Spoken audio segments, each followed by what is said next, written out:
Water, water everywhere. Yum water. Whew. Here we go. Hello, hello, hello, and welcome to another One Lion of Code. I am One Lion. I can't see. I can't see you.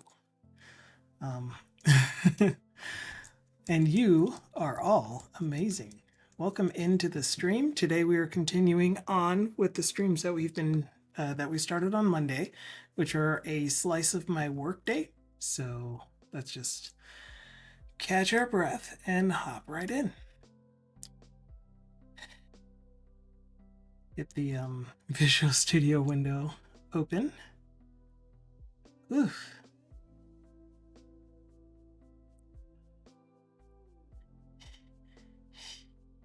Still catching my breath.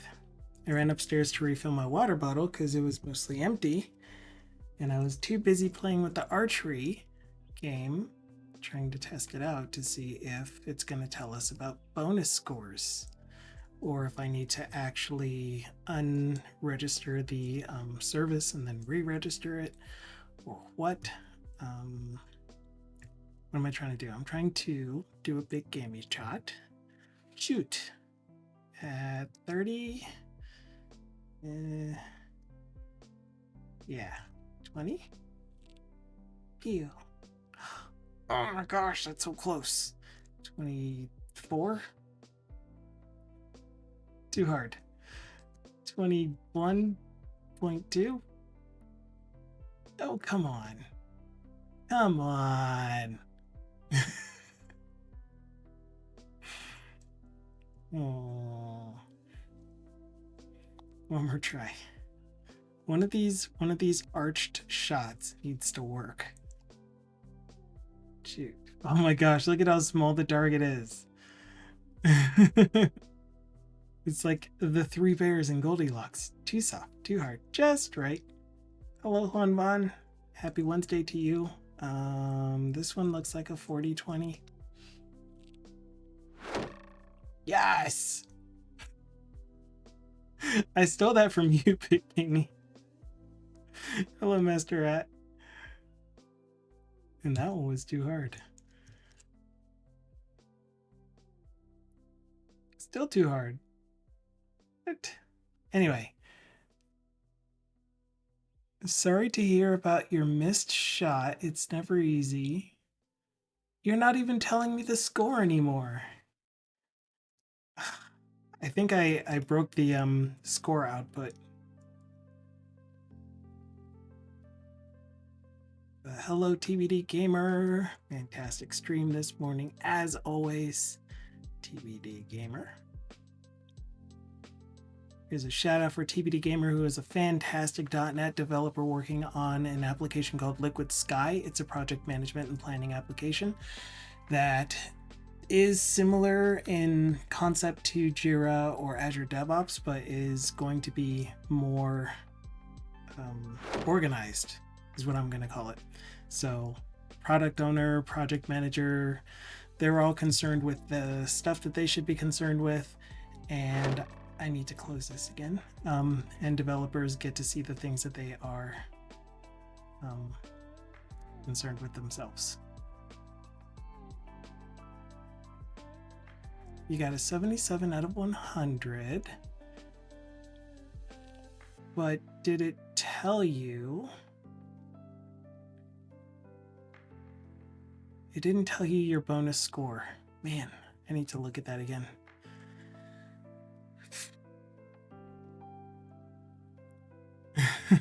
So the information that I'm trying to feed the bot, by the way, for the archery game, since we added the you get an additional score if you the longer the arrow is in the air. So that is done here. Bonus is animation runtime divided by 1,000 milliseconds divided by 3, essentially. So 1/3 of the number of seconds that it's in the air is going to be an additional score that you get. And so we have your 3 scores, your 3 bonuses, your total scores are just going to be your scores, plus your bonus for each index. Oh my gosh. Ooh. You are a very powerful archer. That's all I gotta say. And then I tell it, here's all of the base scores, here's all of the bonus scores, and here's all of the total scores. And I say, make sure to tell the player this.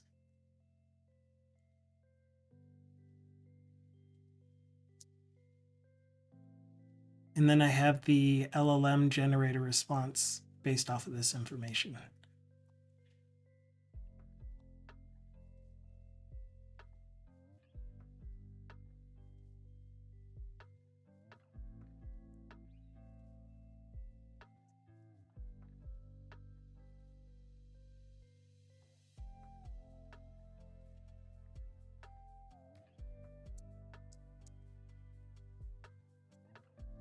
Yeah, something like this. But anyway, I'll try to republish that in a little bit. But for now, let's talk about what we have been working on for the work product, because that's what I really want to be focused on. And to do that, I need to get the code over from the other computer, because I didn't publish, or not publish, I didn't check it in yet. Speaking of didn't check it in, do I have any local commits on the other machine? Because that would be bad.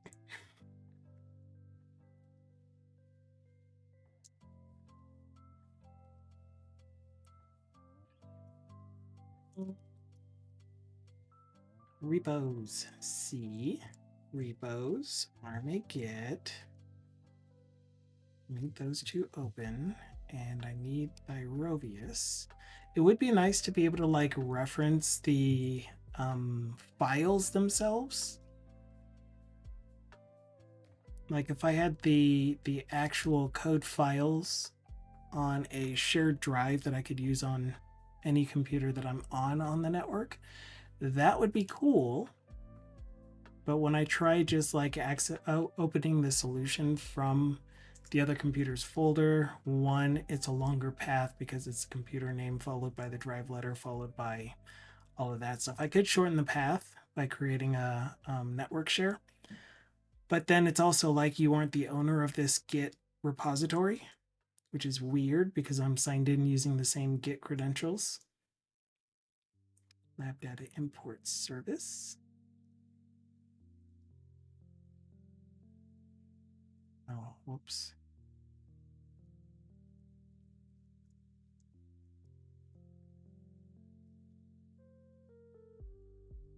And armits file import.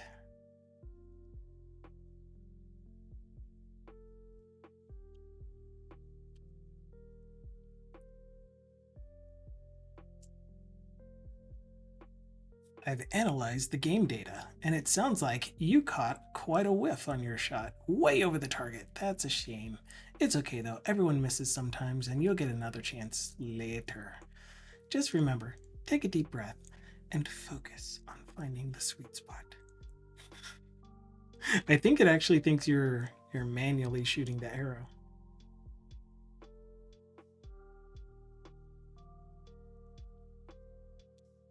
Oh, stop trying to copy that. Look. Do it this way. Do this. Don't do that. Can't you read the signs?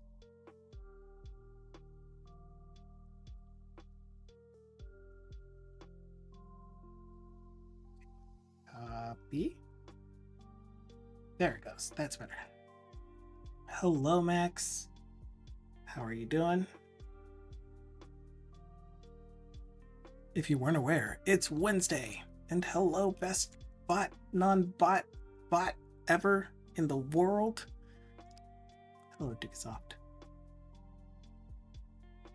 Okay, I'm currently copying files over for the project to be up to date on this computer. And at the same time, as soon as it's done copying over, not at the same time then, but as soon as it's done copying over, I'm going to open the solution on the other computer, see if there were any uncommitted commits that I am going to push to source control, push to the repo, After tomorrow, I'm going to Turkey. What are you going to do in Turkey?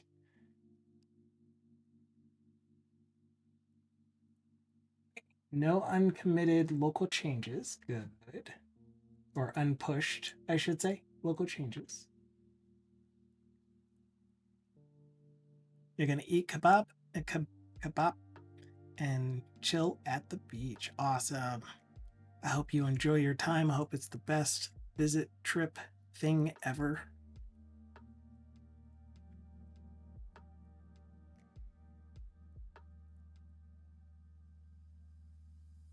Okay. So for anyone that wasn't here on Monday, I have started doing my day job. So on stream, started doing my day job for the very first time ever.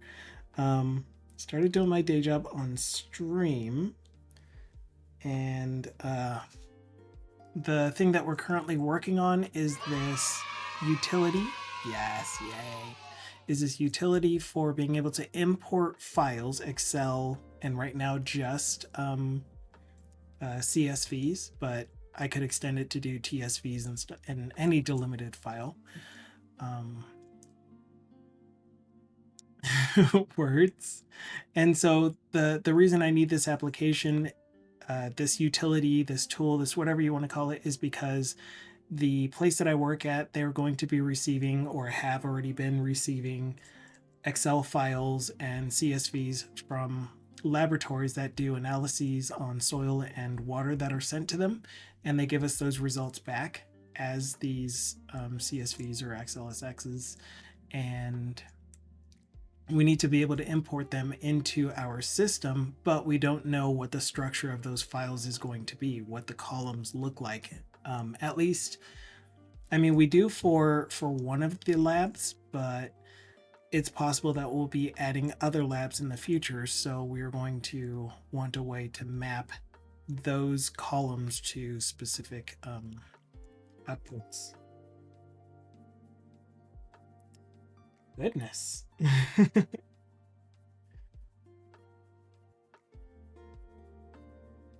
Okay, thank you. Suddenly lots and lots of messages.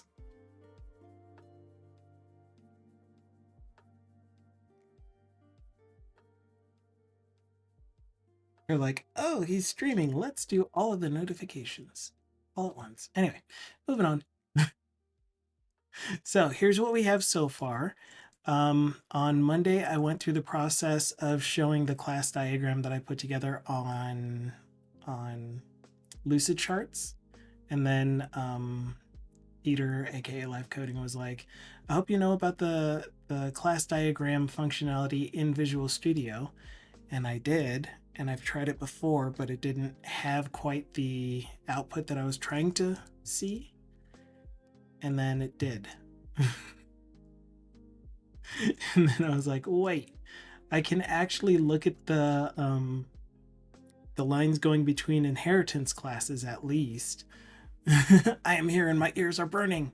I can at least see the lines going between inheritance, but it didn't quite do, and the thing that I was missing before was being able to see the properties and the methods, but it's because I needed to expand all of the nodes in order to see that, and I was like, duh. It is there. But the thing that I couldn't see were lines showing relationships between classes. So I like seeing it in ER diagram-ish type of situation where I have a whole bunch of,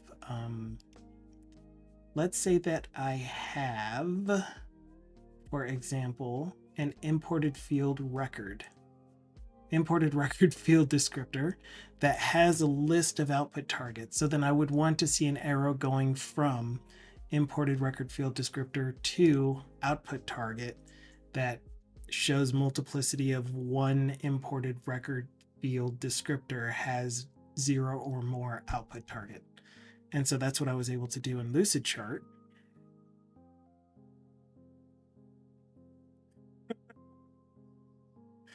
Wait, I actually do have a die roll. A roll die. And I rolled a 3. How'd you know?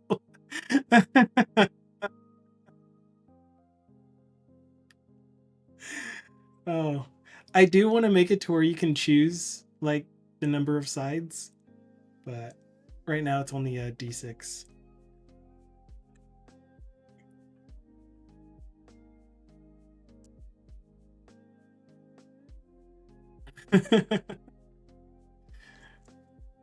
Almost rolled all of them. Truly random. Yes.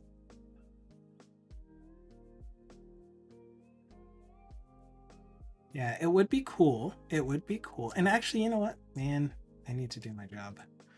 I do have it open, so let's just look at the code real quick for bot command. What was your name again? Umberto. What was your name again? What's my age again?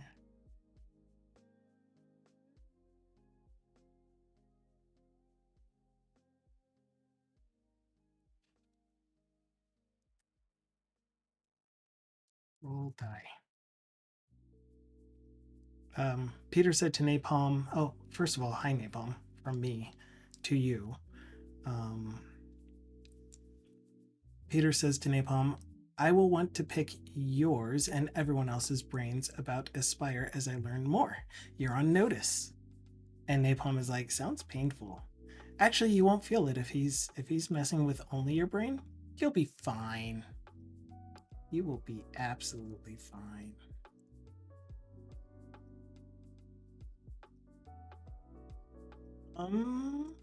Oh, it's roll result that I need to look for. Roll result. No? And why are you opening all weird like this? Oh my gosh, I don't know how to find anything anymore, ever.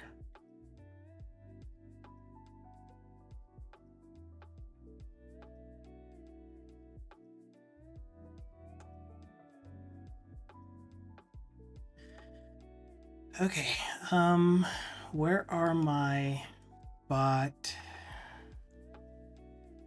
handlers? Is it really not bot command service? That's shared server. Message handler is what I'm looking for. Complete auth, pub sub, unsubscribe, send the message.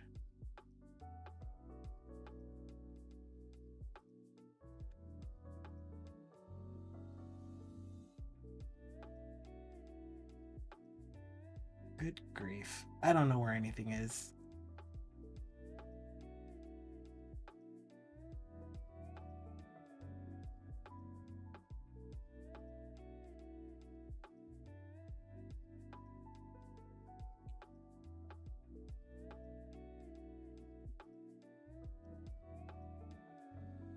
Is it actually in the app itself? That's weird. Who is listening to on chat received?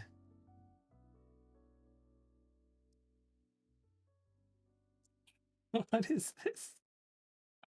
What are you doing to me? Okay, over here, please. Great timing for school. I have to get an internship soon. Oh, because Peter is saying, actually, I missed a whole bunch of chat already. I'll catch up on chat in a second once I find this. Handle chat received. Chat details add. So that's the chat echo. Yeah, that's chat echo. And here is the thing that I'm hoping processes the message or not. Am I in the right bot?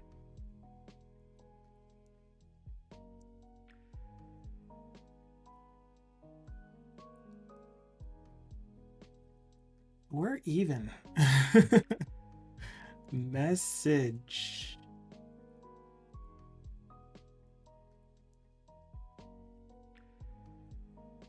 Message type. Generate out of context message. Handle bot info message received. That's bot info message though. We need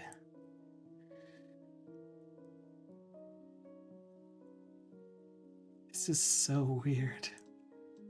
I don't see anything that's calling the actual bot and telling it to process the message. I think it's called process message. Yeah, it is. Command manager. I thought that's where I was. And then here it is. There's refresh commands, clear history. Now, die roll.result.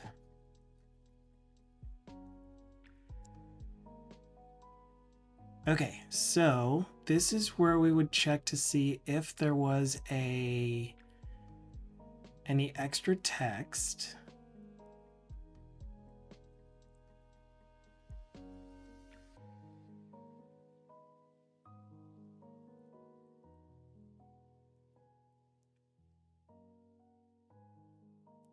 So here's the message.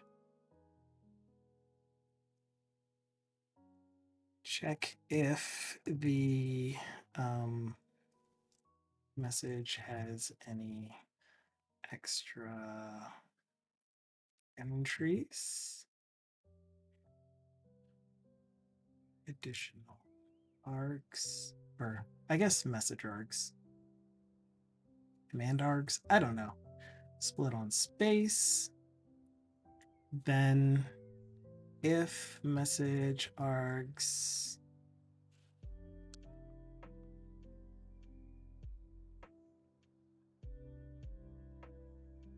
length is greater than 1. So 0 would be index 0 would be the command itself. Index 1 is going to be any additional arguments, and then I'm going to ignore everything else.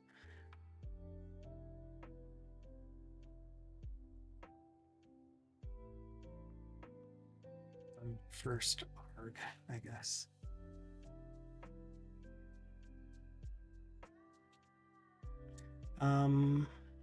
Then we check to see if we have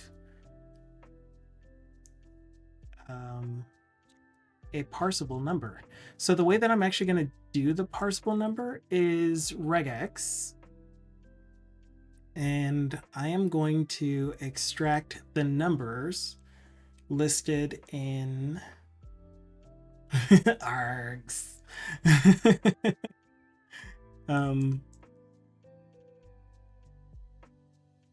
Yeah, I'm going to extract the numbers listed.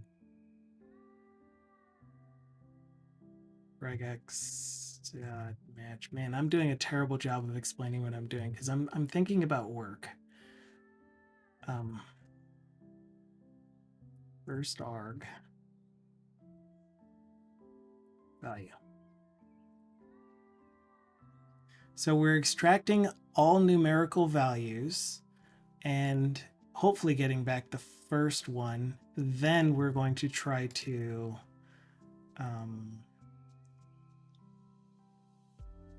oops, that goes up here. Then we're going to turn that into the die size, and then you're going to be able to roll that die size. However, we need a max number. Math.max of this.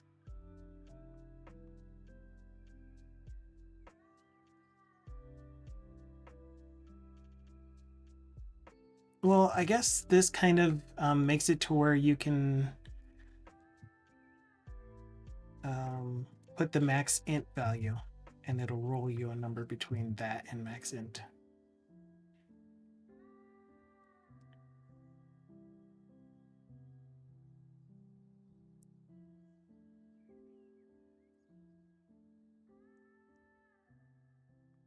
Interesting. I can't use, oh, int 64. Cool.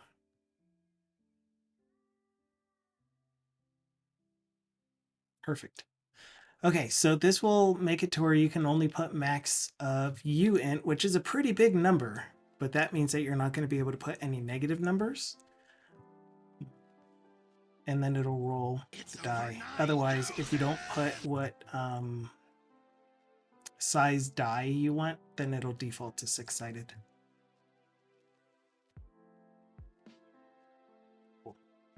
I'll publish that later.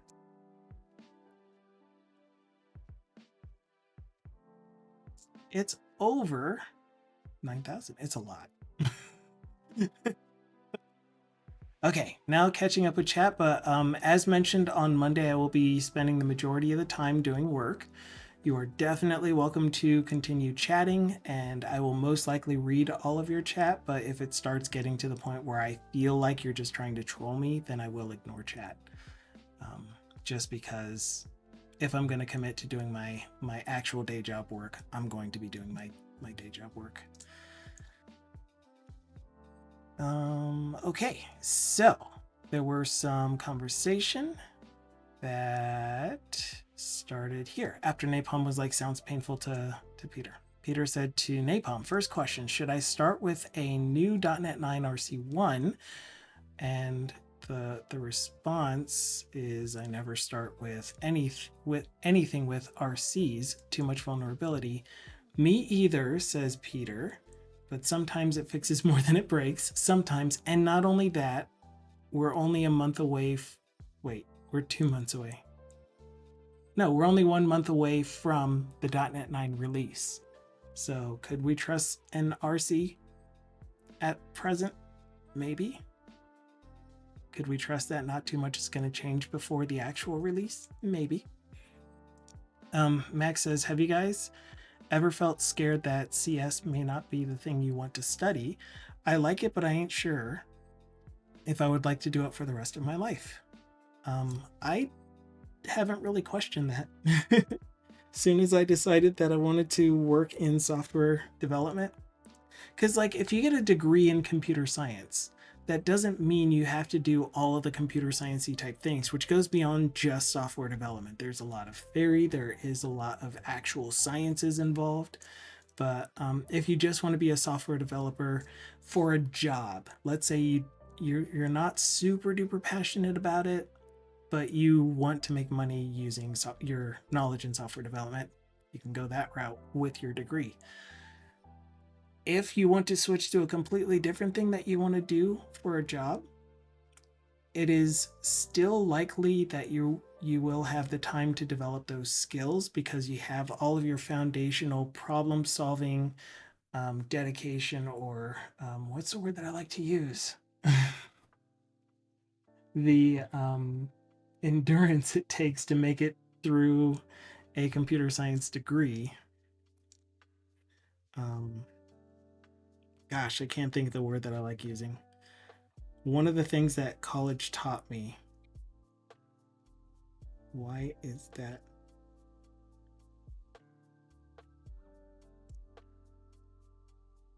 My phone likes to,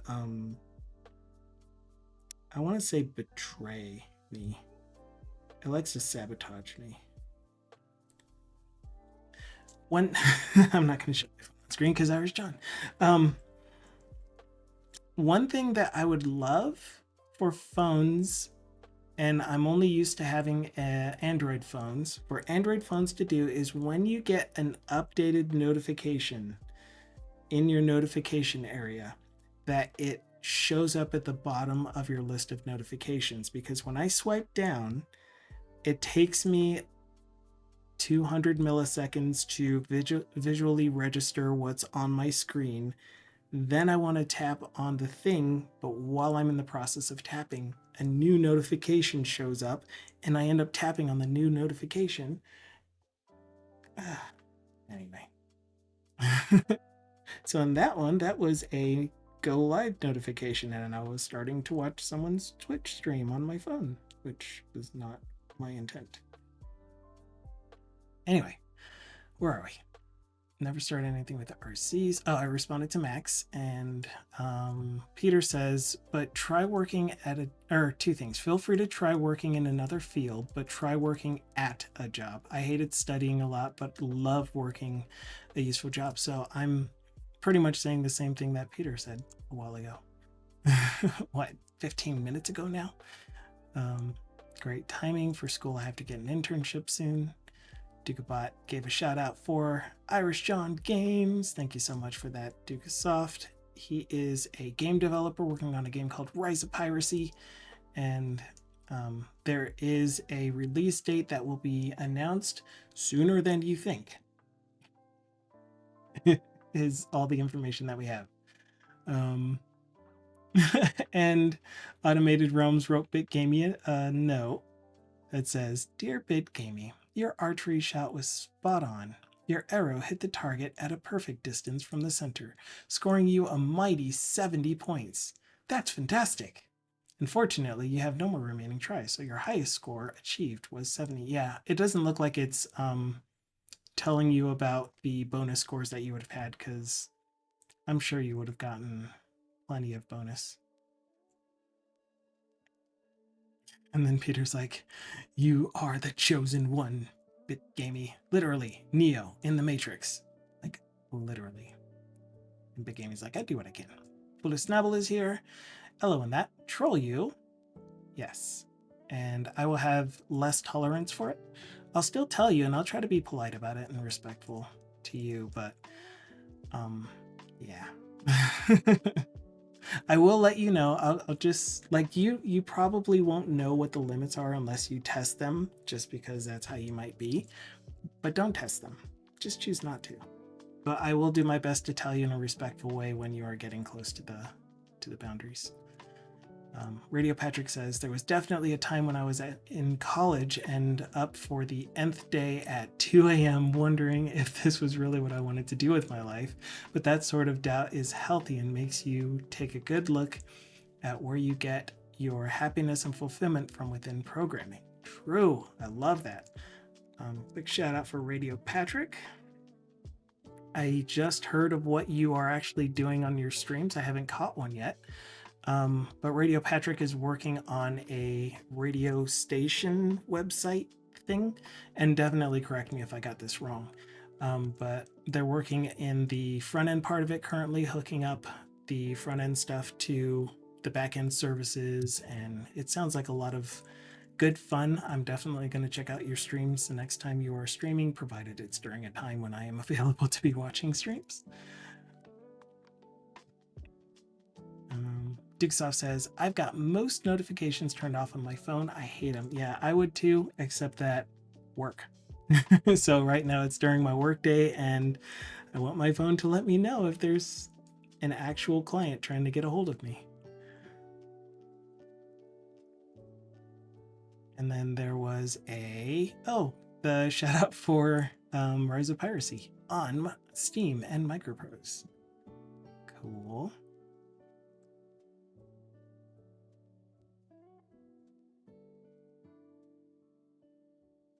My talk I submitted to Sweet Hug got accepted. Congratulations. That is awesome. What was the title of your talk?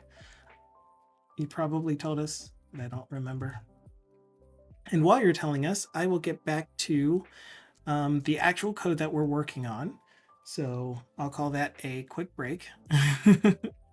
Even though it's pretty much a 45-minute break from the time I started setting up for the stream to just now getting back to working on the project. So I'll call it lunch instead.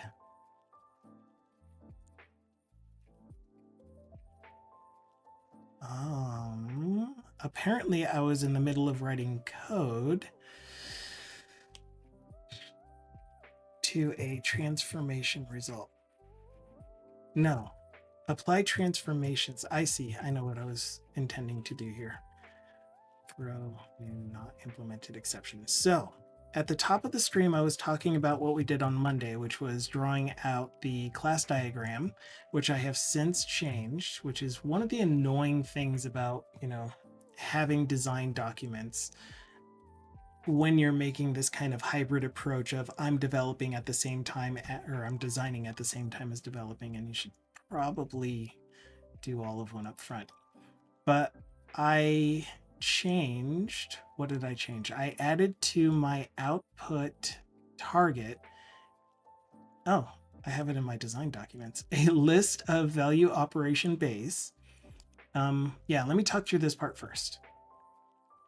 So the application, again, that I'm working on, or the tool is what I'm going to call it, because it's just a library that's going to be used in an application, is one that will allow us to select a Now watch. Select an XLSX or CSV file, and those are the only two types supported at the moment, but of course it can be extended. And be able to map the columns that are read from one of the worksheets or the actual CSV itself to a target data structure that we create or define in the application we're using this in. And because this is eventually going to be dumped to a database, we also want the ability to transform the values within each of the columns to a target style, target thing. I got words. No, that's my... I drag it droppy. So here's an example. This is not the application itself. This is just my testing bed to see if all of the functionality is there. But I just dragged and dropped an XLSX file. I'm using Excel Data File Reader, which is a NuGet package, and it read the Excel workbook and gave me, since there was only one worksheet in that workbook that had data in it, then it gave me back that one data table automatically selected in the UI.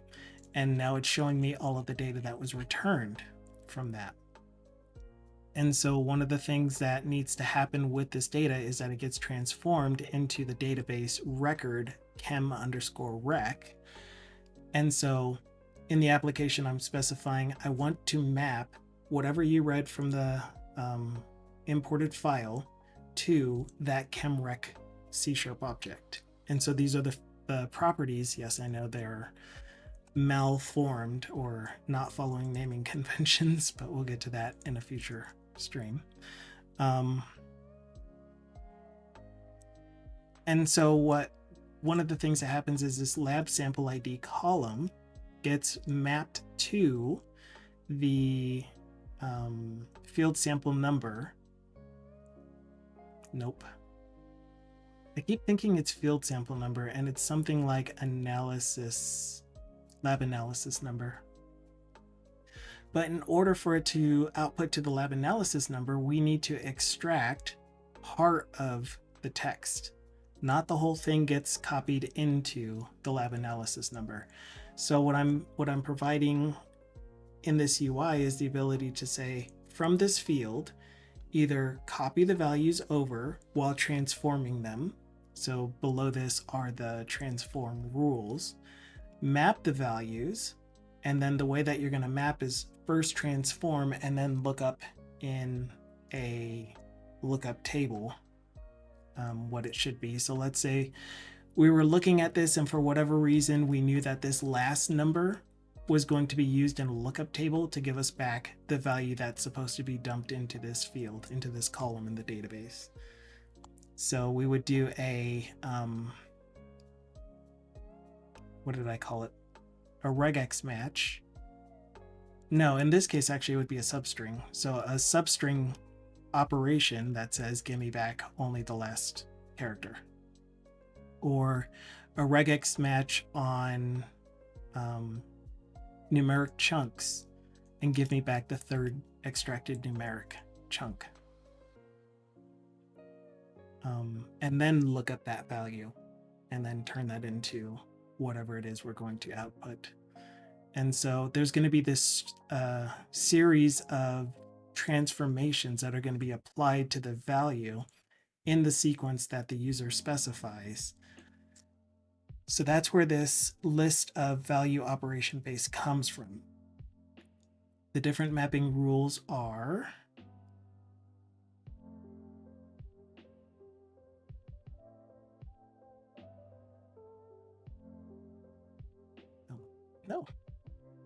the different mapping options. Let's start with that.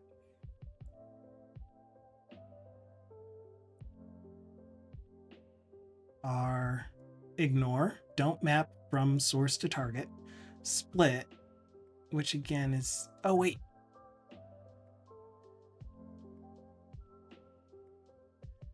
I did that wrong. This was actually copy. I got rid of split because split isn't actually a rule per se, because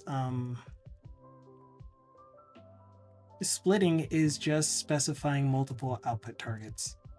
So the other thing that you could do is say not only is it going to the lab analysis number field, but it's also going to go to the analysis number field, which is true for this lab sample ID.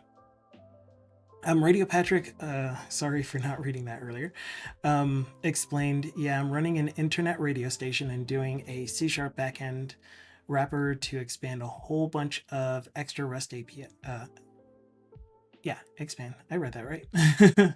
A whole bunch of extra REST API endpoints, and then basically building the website and the radio station control software as a Flutter/Dart website, as well as a few OBS and other integrations.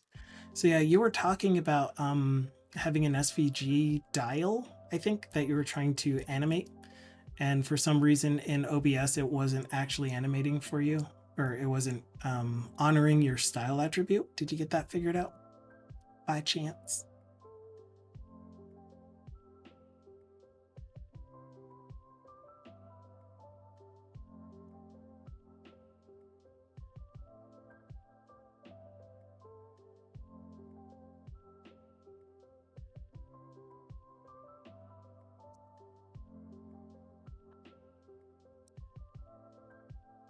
I tried to save.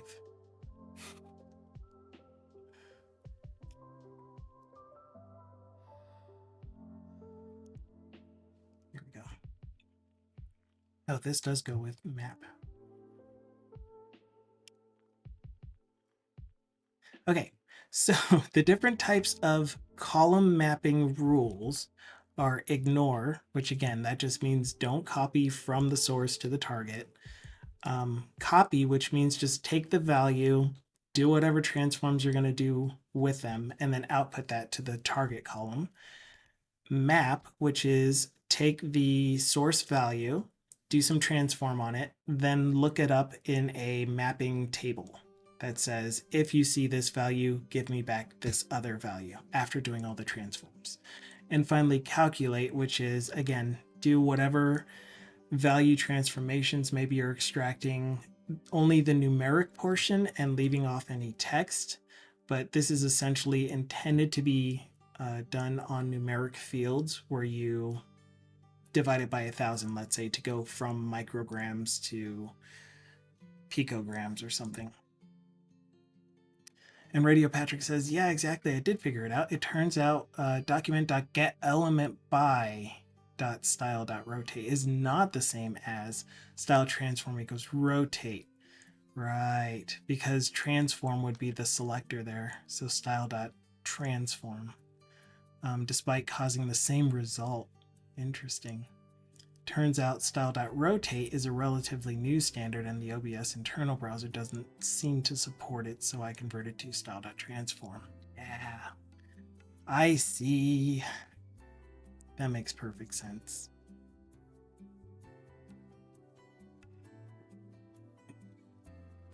I was going to show you my style attribute that I had that changes for like the game. I think you saw the archery game while you were here, but that's one of the things that uses the animation here, where the style attribute is the thing that positions this guy, positions the height of the target, and then the direction and path of the arrow.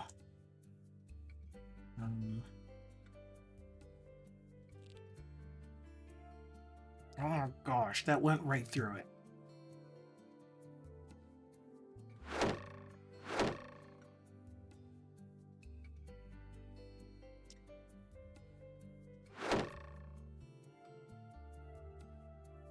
Anything about bonus score?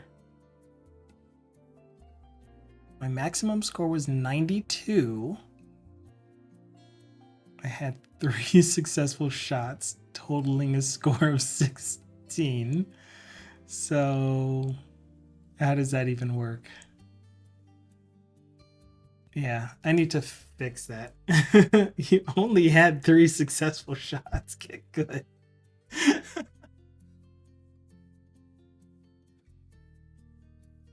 Terraform deploys take a year and a day, tapping finger impatiently. But anyway, that archery game, again, OBS browser source, done with Blazor, HTML. It's mostly HTML and CSS, actually. So like even the path of the arrow is in C#, I say generate all of these divs that say their starting position and their direction and their well, we already have the speed, but and the speed, and then it just animates using CSS delay based off of the number, the div number, and make the animation start at 0 when it gets to the end time, then make that div disappear, make the next div appear because it was delayed. Anyway, it's fun. It's a lot of fun. But anyway, Radio Patrick says, nice, I've only recently started trying to push what I can make the OBS browser render for me, but since I got some server stuff fixed and the WebSocket sorted out, the radio SVG will be up and running next stream. Awesome. Do you stream on a schedule, by the way? Because that would be easier for me to know whether I get to catch your streams.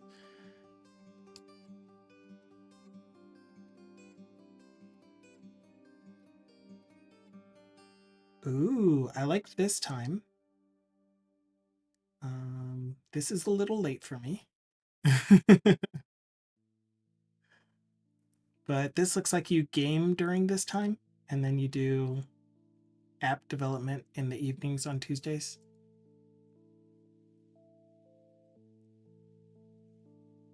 You're streaming more frequently. That's cool.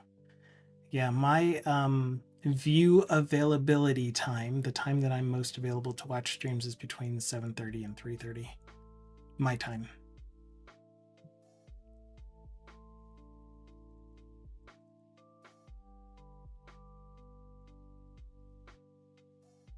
It's super cool. I do hope I get to catch one of your development streams. You want to explore more interactive and animated graphics to add to OBS for my stream. So that is one of the cool things about OBS, that I don't know that it's been there for a very long time, but let's say that I had the interact open. So this is the actual OBS browser source. What? Oof. And so right now I have it on interact, and we can see it gave me twice. So I have interactability. 2 arrows. What? So I have the ability to set some custom settings. Like if I wanted gravity to be less or more, then I could increase or decrease gravity. If I wanted the player to be a minimum, a taller minimum height or taller maximum height, shorter, whatever, different minimums and maximums, how high up can the target actually go. And these numbers are in meters because the simulation itself is scaled to Olympic scale currently. The maximum arrow velocity is 106.68 meters per second, which is the average flight speed of an unladen swallow. No, it's the average flight arrow speed of an Olympic archer's arrow.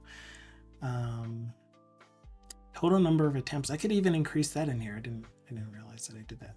But anyway, this is all interactable on stream in the browser source. So I could see where you're able to have interactivity like that. But then there's also the Twitch extension called Heat Map that you can see I have turned on my stream. And what I intend to do with that is eventually allow you to click to essentially say what angle you're trying to shoot at and how far. Since it's not like a real time, you click on the screen and you see it immediately, there is that amount of lag, especially based on your bandwidth, then I'm really intending it to just be you click somewhere in front of your character, and that'll determine the angle and the amplitude of your arrow shot.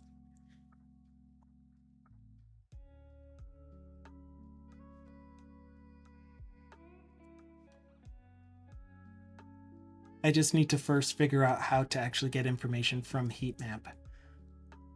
And of course, I will always leave the exclamation point, shoot, or pew.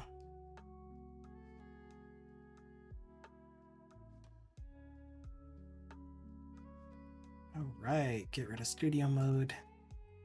Okay, so where was I? Canada. Archer got good. That's where I was. Hold on, we need sound. Give me Firefox. And pause. Browser source. No, we can't. I can't hear. Mark.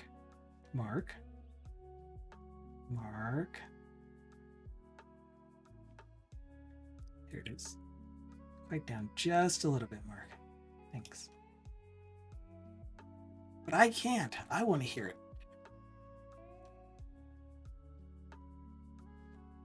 Browser source. What? Oof. And so right now I have it on interact. Archer got good. What? Yeah. I didn't even realize that I moved the window over to have the arrows line up with each other. That was an accident.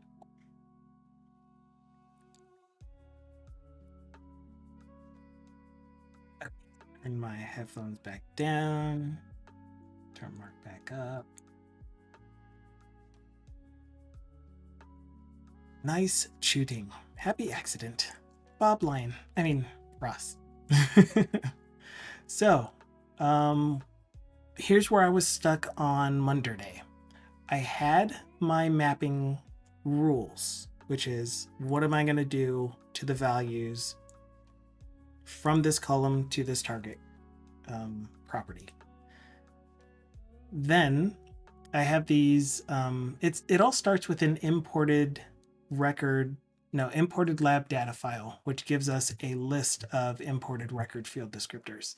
And an imported record field descriptor is simply for each column, what is the column name, what is the data type, and where am I outputting the value of that column to. So it's pretty easy. Oh, and also I did track the unique values that get returned or that are in that column. So I track that with the actual imported record field descriptor. Each of those, like I said, has a whole bunch of output targets, but I didn't exactly know how I was going to apply the changes that I needed to the values to output them to the target data structure object thing. Then I knew that I was creating this value operation base class, but I couldn't remember what I was doing with it. So that's why I ended up starting to draw this entire thing. When I got here, I realized, oh, the value, this wasn't even in output target. The value transformations belong to the output target itself. For my destination property that I'm going to, how am I populating it? How am I transforming the value that gets populated into it? So I'm like, that makes sense. That is going to give me, and I don't need mapping, do I? Yes, I do. And mapping rule is the thing that goes there. Hello, Tilsec. Tilsac? Anyway, does anyone knows about web dev? I really need help. Well, yes, this stream is all about doing web dev. I'm not in a position where I can fully give you in-depth answers and help today, but on Fridays we do have community day, and that is a great day to ask questions and we can deep dive into whatever it is that you're trying to work through. That said, you are definitely welcome to post questions here as well as on our Discord. We do have a lot of people that are willing to answer whatever level question you have. And hopefully, not even hopefully, and they won't treat you like your question that you're asking is dumb or anything. The worst that happens is no one is available to respond to your question, but I don't think anyone has ever treated anyone like the question you're asking is stupid. That only happens on other forum style places, not our Discord. But anyway, like I said, ask questions. I'll probably give you a surface level answer right away, but that's about as much as I can give you right now because I am in the middle of my day job. The thing is, I have a meeting like in 1 hour and I have to solve some problems on a web application. Yeah, I mean, again, post your question. If it's something that I can respond to pretty easily, I will. If it's something that someone else has time to research and give you a more in-depth answer, then they may be inclined to do so.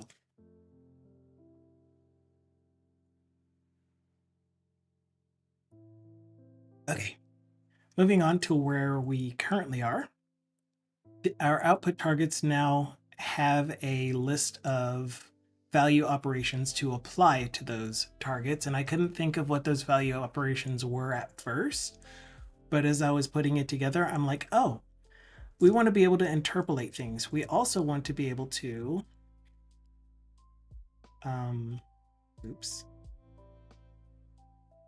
we also want to be able to split, I call this substring. To do substring operations, we also want to be able to navigate around Lucidchart using the right key gestures. No, why are you moving? You were fine where you were.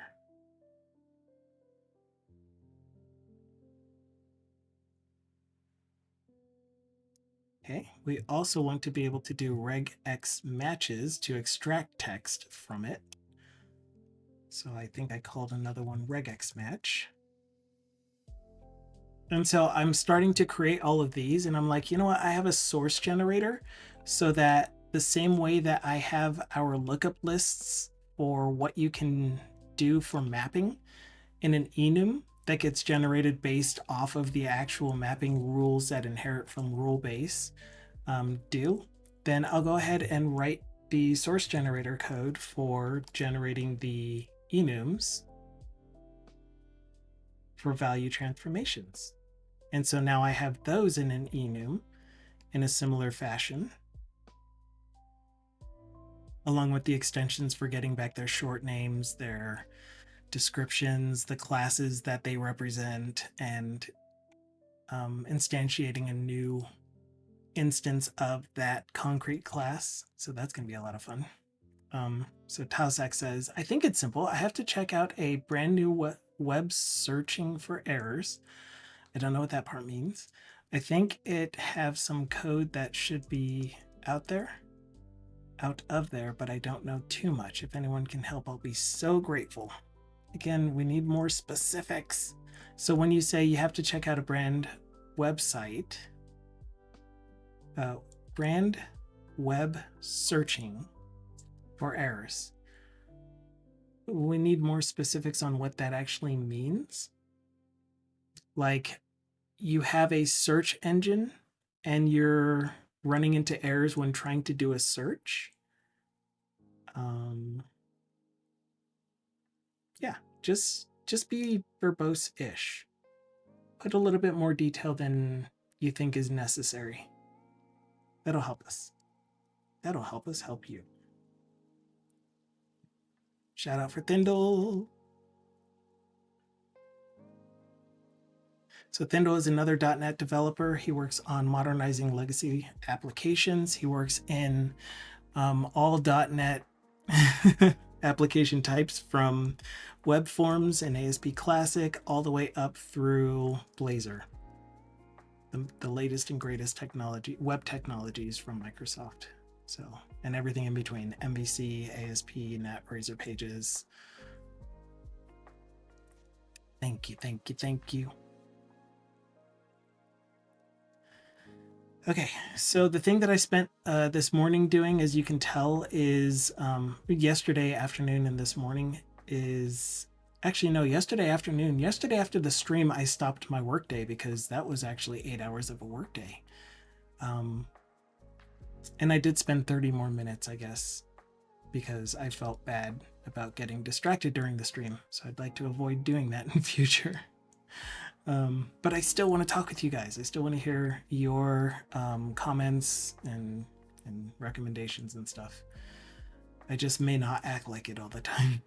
So anyway, I worked on updating the source generator to be able to create the value transformation base class, as well as the enums that are going to be generated when we create new transformation operations. And you might see, you might be like, hey, I see a transformation result in your source generator. Why do you have a transformation result here in your manual code? And the reason is because I don't think that I'm done developing the transformation result object nor the value transformation base object. In fact, I know I'm not done with the transformation base object. And so what I would like to be able to do is to still have debugging ability on the development portion of this object. So the value transformation base, the source generator has it generating this code that says throw new not implemented exception. But I'm going to want to implement this, but I can't do that in a source generated file because it's read only. And then if I wanted to update it, then I'd have to go into here, which is the thing that drives the source generation of what this file looks like, and write my code in here to implement it, which doesn't make sense to do. So instead, I am extending it here, or it's not even extending. I am making a partial class that has an extra method for the thing that I'm going to implement. When I'm done with that, then I'll copy and paste this into the source generator. You love partial classes. Okay, so, and you didn't correct me on how I'm pronouncing your name. Am I anywhere close? Is it Talsac or Tilsac? 1 or 2? It has so much scripts on the source code, so I must check if it has dangerous content, and if so, figure out how to get it out of there. So one of the main things is, if this actually is like a search engine or some kind of input field, one of the main things to look up is this thing called sanitation. So an attack that is often done in web applications is the user will try to inject some scripts. So maybe you somehow echo the contents of the scripts to the browser, and they type in here like quotation mark, semicolon, alert,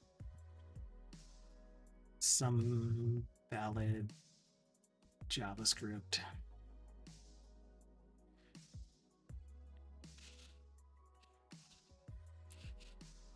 // and they submit it, and then suddenly the page, every time that it loads, gives you this alert. And it's only going to affect their browser in this case, but there are more malicious things where they could try to do cross-site scripting and inject things that way. So those are maybe terms that you'd want to look for. But the sanitation is a thing that will escape some characters and make it to where whatever text they type into the box is never interpreted as code. Same thing with database SQL injection, which I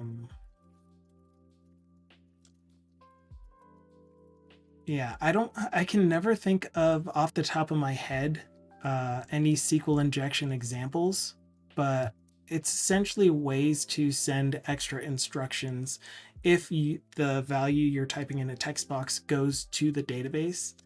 I know that the last two are to comment everything else out for that line, but same deal. So those are types of things to look for. So the main thing that I would recommend as far as an approach to starting to find where these issues might exist are to start with where is the user inputting the information that you need to protect against.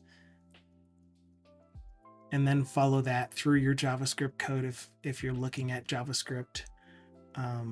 Because I'm assuming it's JavaScript since you're saying there's so many scripts. Snabble says partial classes and methods is honestly the feature I miss most when I do something else other than C# and VB.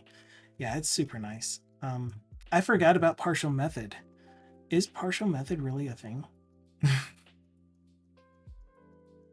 Because that would be better, because then I could just keep everything as parse.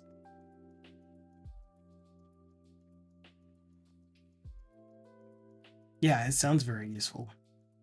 Can I see some syntax, please?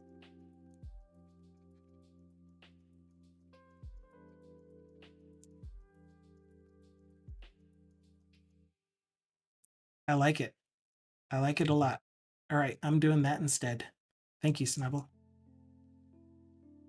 So instead of providing the base implementation here, we're going to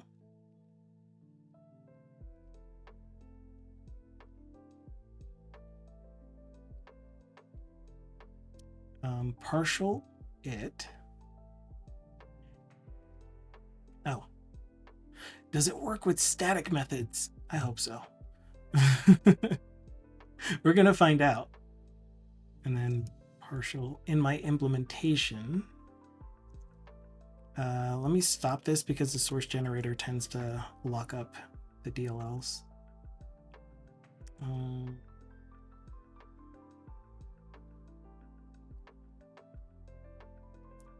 Value transformation base, and this is going to be a public partial. They don't.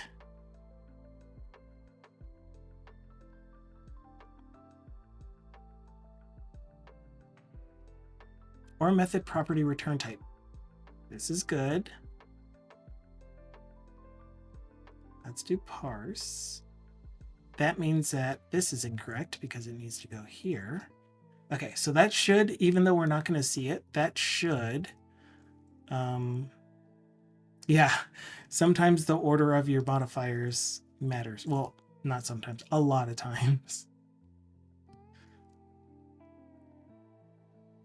Okay, so we have a build succeeded, which means that it actually did work. Again, it's going to show as we don't see this symbol parse, even though the compiler does, but that's because when you make changes to a source code generator, you actually need to close Visual Studio and reopen it in order for you to see the updated source generated files.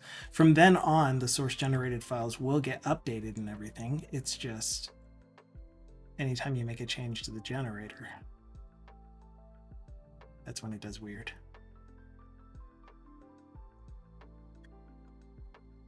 Yeah, and these are definitely going to be in different files. That's perfect. That's exactly what I want. Thank you so much, Snubble. So if we look at the actual source generated value transformation base, then we see here there is this public static partial method, and I am implementing it in my development projects. Man, that's so cool.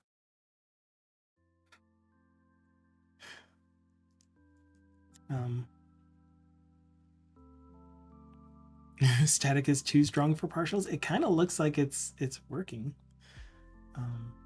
But like you clarified, it works if they're in different files. And these are definitely in different files.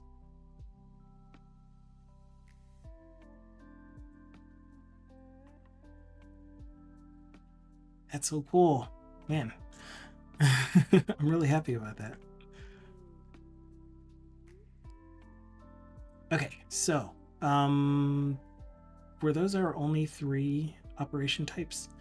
Interpolate, regex, substring. Yes. And then each of those is going to produce a transformation result when you apply them. Because the other thing that I'm doing with it is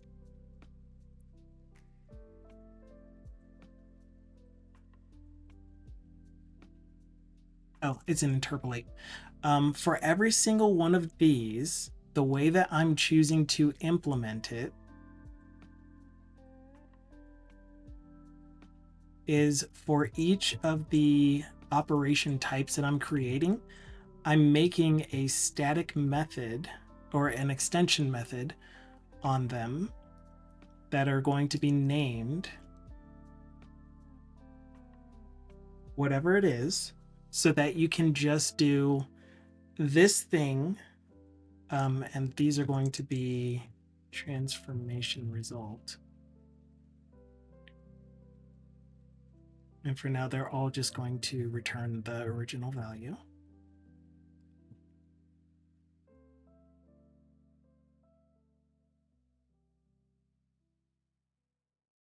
Oh, right.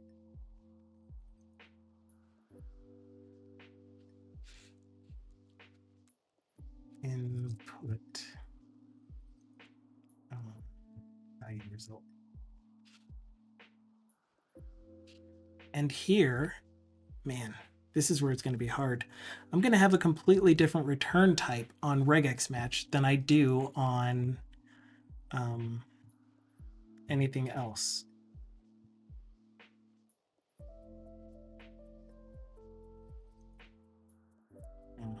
Don't work as a single character, do you? Because a regex match is going to give me back an array of matches.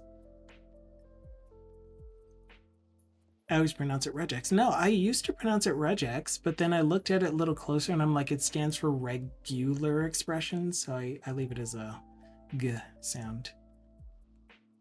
But you're not wrong pronouncing it that way.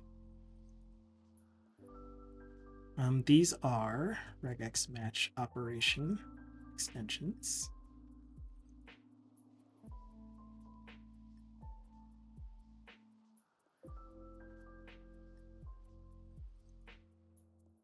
Yeah, and then again, this is also one of those things where I'm thinking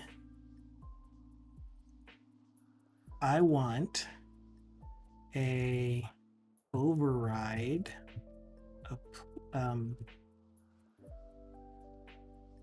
transformation result apply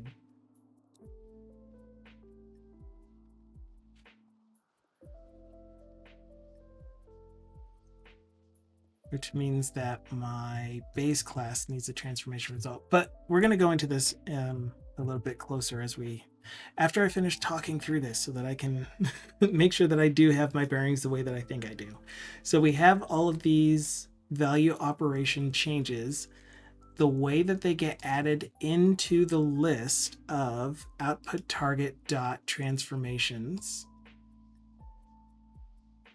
is going to be, oh man, how are we going to do that in an easy way? So right now my UI is the thing that's keeping track of any transformation operations. What do I mean by that? I don't know what I mean by that. Here is a value transform rule.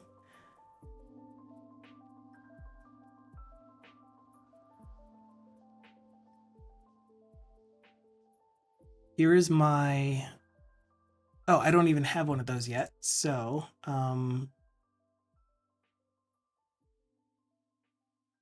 gosh, where would I put this?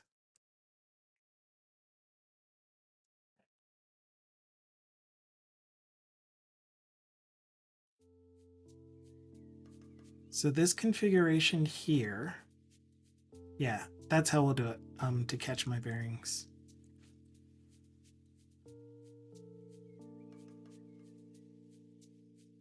Oh, yeah. And I guess the thing that I continually forget to mention is that in the end, the purpose of this is to run the syntax that gets generated from this list of value transformations. There is this value transformations.parse that will give us back the list of value transformations. So if it's in text form and it's something like dot substring parentheses, so it looks like C#, essentially. So all of that. Then that will give us back a list of transformation bases. At the same time, each of the operations themselves has a generate syntax, which will turn whatever gets generated by the application for the syntax into the actual C# script representation, because the intent is to have all of these chained together. So regex match dot interpolate. So you're regex matching to pull out all numeric groups in a value in an input string. That gives you back 3 groups. You can interpolate that value by using syntax like, for example, so you do regex match on C plus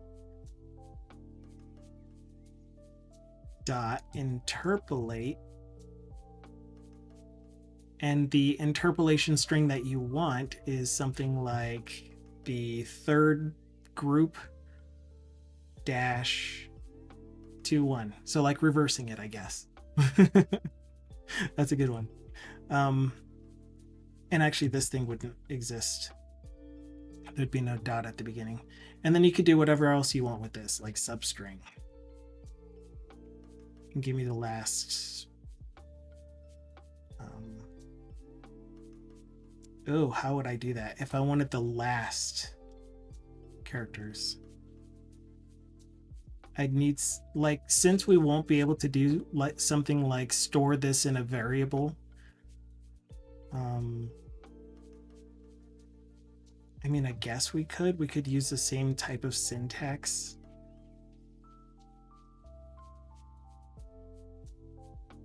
So starting index and then length,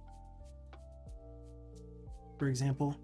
So the point is that this is going to generate valid C# code that is then going to be run through the rule engine, specifically the script evaluator, which is going to have access to all of these interpolation operations. Those are going to be loaded so that when it sees something like, oh, what file were we in? Oh dear, what file are we in? This one. When we see something like .regex match, because I'm adding all of these extension methods on, it's most likely going to be transformation result.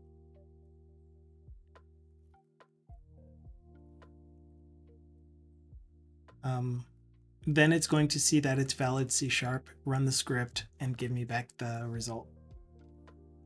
That's the goal. That's the plan. And that's where I'm getting hung up on, because otherwise I don't know how else to apply these. Maybe I do. But anyway, thank you so much for the follow. Really, really appreciate it. Sorry I didn't say that earlier. I do have it to where I leave the follower information anonymous, but you are definitely welcome to speak up if you feel like it. Welcome in. I am One Lion. I'm a .NET developer, and currently I'm streaming part of my day job. And so you're going to see a lot of stuff that just seems wacky. The end. For example, the way that I split my Visual Studio screen vertically like this. I wonder if it actually looks better horizontally split. Excuse me, can I have both of these? Yeah. We'll find out. We'll give it a shot for a little bit. But Dukasoft pronounces it Magic X. When it works, obviously. Otherwise, it'd be FECX. And Big Amy says, I love ChatGPT for them. Yeah. I know... I can think of a few rules off the top of my head, but there are some complex ones that I just can't figure out. That I won't be able to think of off the top of my head. And most of my regex stuff comes from Visual Studio Search. And so it's kind of a slightly different syntax than regular C# regex or even JavaScript regex. It's pretty close, but this is where I'm getting the idea of being able to use the $ syntax to replace returned groups. So if I was going to find anything that had value dash anything else dash modal, then I would look for the literal value. Oops, Alt E. A literal dash, which I don't think I need to escape it, but just in case. Any non-space character, at least one, followed by another dash, followed by dialogue, modal.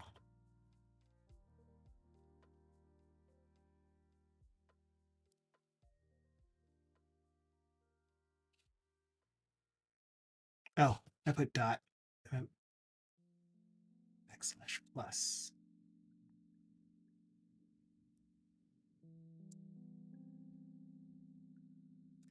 Then when I do a replace for this, I could say I actually want those to be called $1 dash value dash modal. And $1 will be whatever it finds in this group, which I love. So that's fun. BreakAX. Big Amy says, so if I want to retrieve all the text after the second %sign and before the third dollar symbol, what is regex for that? Yeah, ChatGPT, that sucker. Exactly.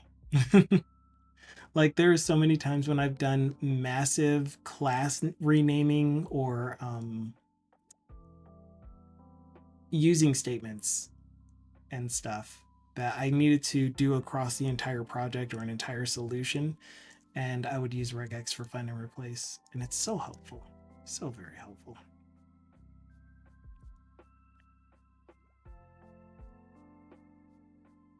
Yeah, fun times.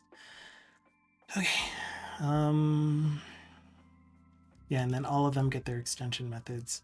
So I guess another option, and again, this is where I am completely open to suggestions or thoughts on this, as long as they aren't too detracting from the goal, from the destination, which is that this process is intended to take source file, columns and values, output class, properties, values, while being able to transform them, map a single column to multiple output properties, splitting them up, and then mapping multiple columns to a single property by interpolating them, or interpolating their values, I guess.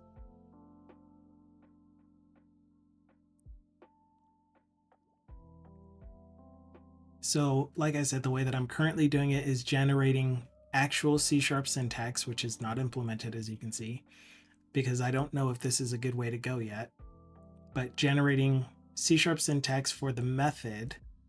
In this case, it would be the substring operation.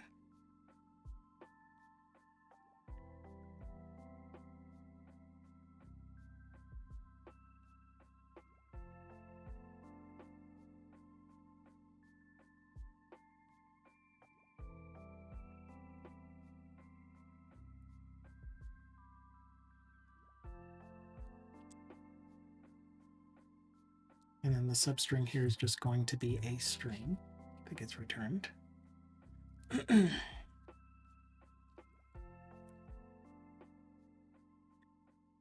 So then it's essentially going to do transformation result dot and then everything else. So the substring, the interpolate, regex kind of stuff.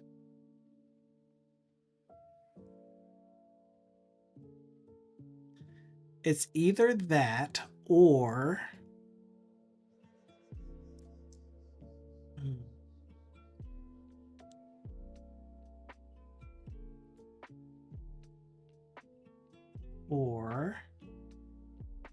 in the base class require a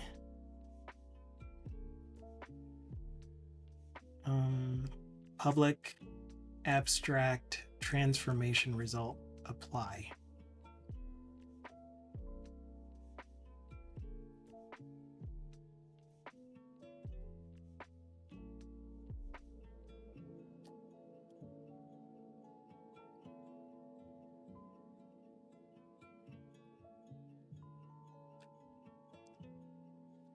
Let's try that approach because it's easier for me to wrap my head around than having a script evaluator in my code.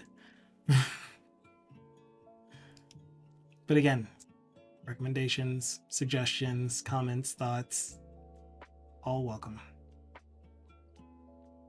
So like I said, we're going to add a public abstract.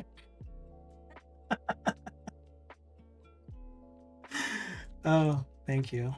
I appreciate that. That's very funny.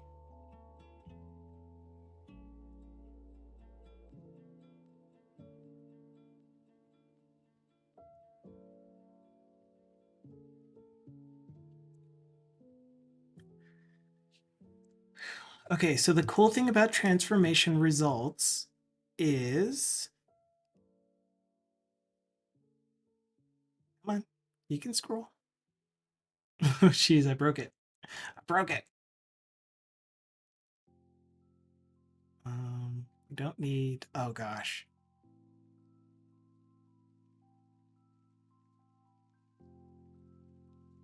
Transformation result. Oh, duh, it's a generated file. What am I thinking? The cool thing about transformation results is that they contain the current value as well as the whether it was an error or not. What they don't contain is the transformation detail. How am I going to do that in my extension method? So how am I supposed to pass in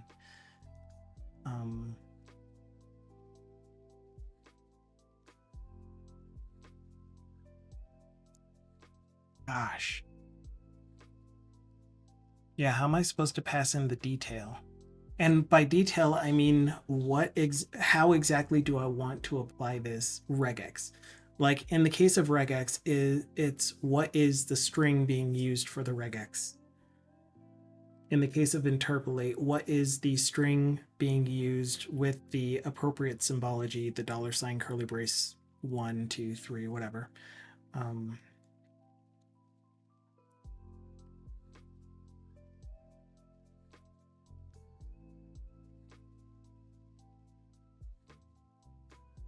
Yeah.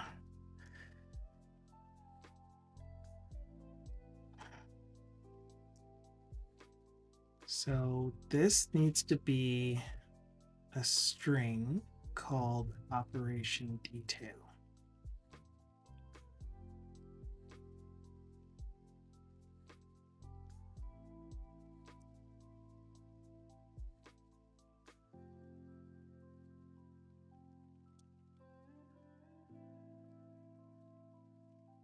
It's going to be the additional arguments.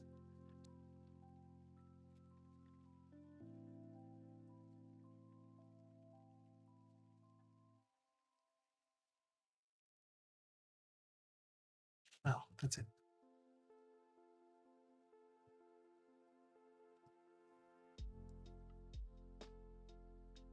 I use ChatGPT as a rubber duck all the time, says Dukasoft.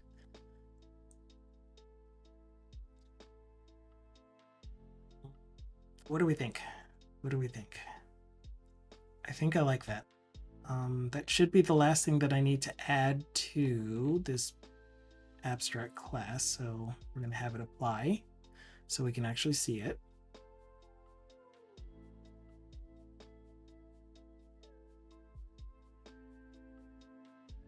Nope. Guess again.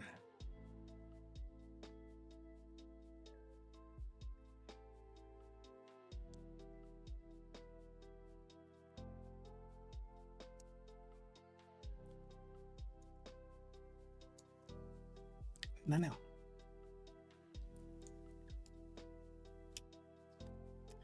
Oh, I can't wait to be done with this part of it. This is so muddy for me because I'm just like floating with not really knowing the approach, what it is. I do love writing library type code that doesn't have UI attached to it, at least from the get-go. Hello? Why are you suddenly Baroque?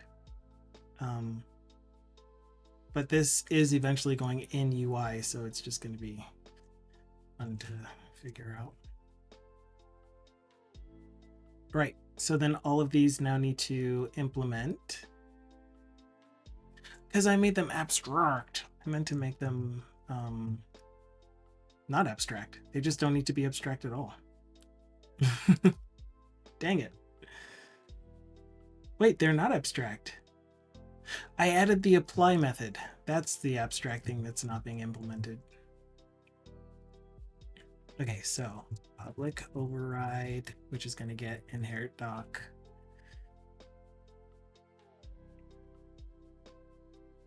For your documentation. Transformation result. Apply. Transformation result. Original result. For now, we're just going to return result. You're not override? Gosh. See, one thing and I'm already lost. Got this. Okay, we made an... Didn't I? Could have sworn we just added an apply.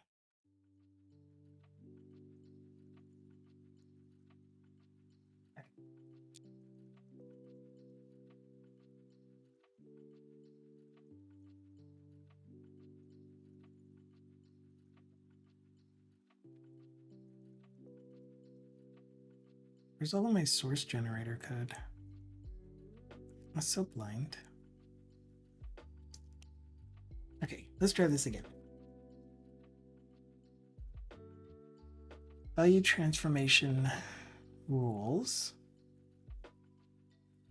I guess that's one thing we can look for. Did it actually give me the operation detail property in the generated file? No. No, so that means that it did not actually compile. So what did I break? Let's take a quick glance. Public string operation detail. This is the only operation detail, so I'm not accidentally asking it to make more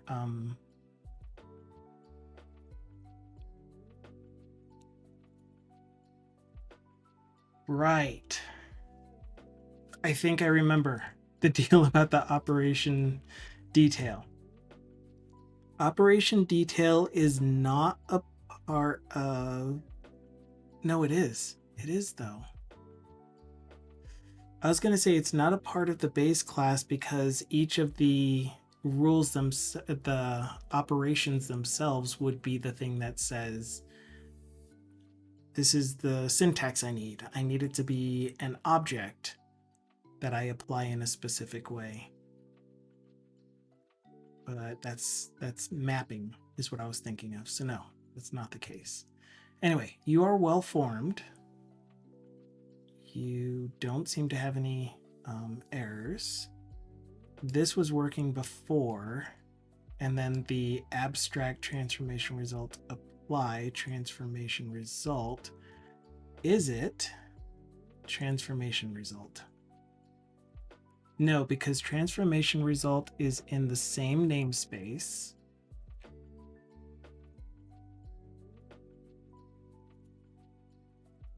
In this dot generated namespace,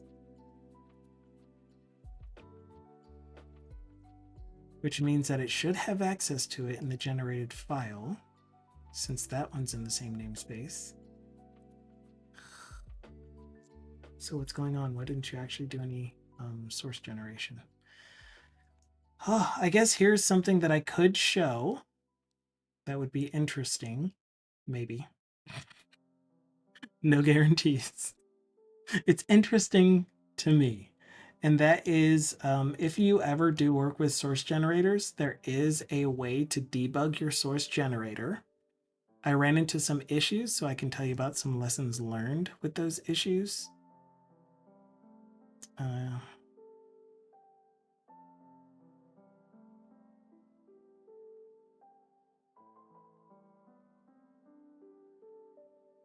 That's weird.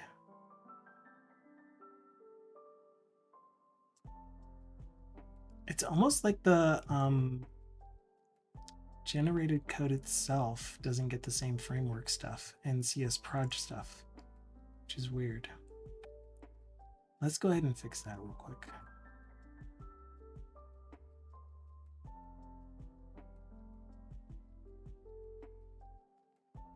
We'll do some nullable enables.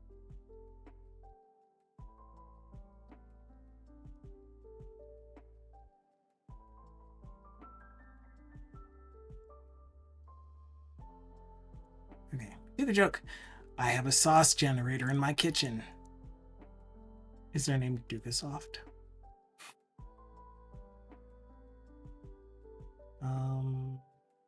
What else did we get in here? Starting to get a little blind because now I'm starting to get nervous. Substring operation does not implement abstract member value transform.apply, right? But that isn't getting generated though, allegedly.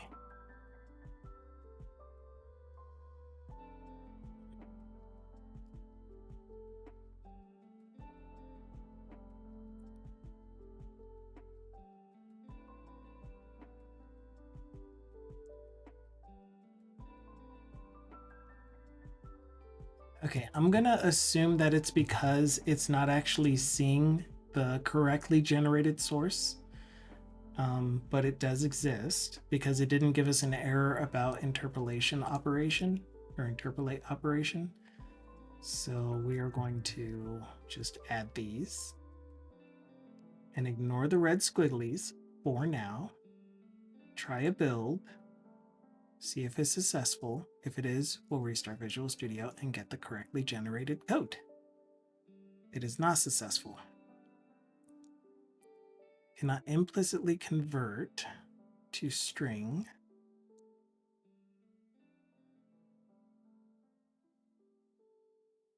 Emas.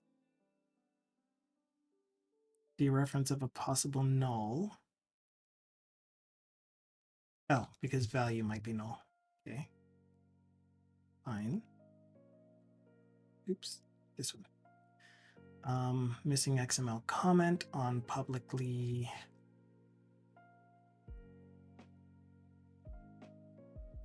output target by transformations. Oops.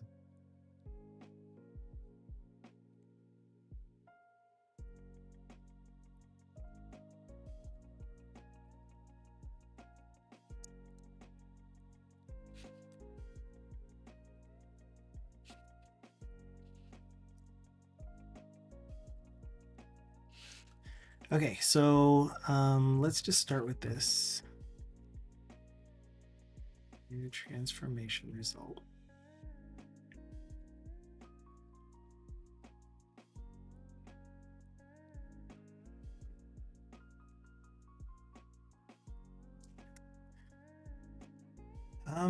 You don't have a constructor. I don't know what I was thinking just then.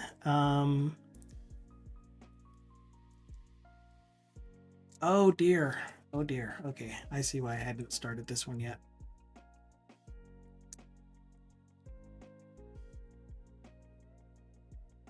Wait, what? We're gonna get back multiple transformation results. So this really should be an array of transformation results. Or I'm just gonna do a list.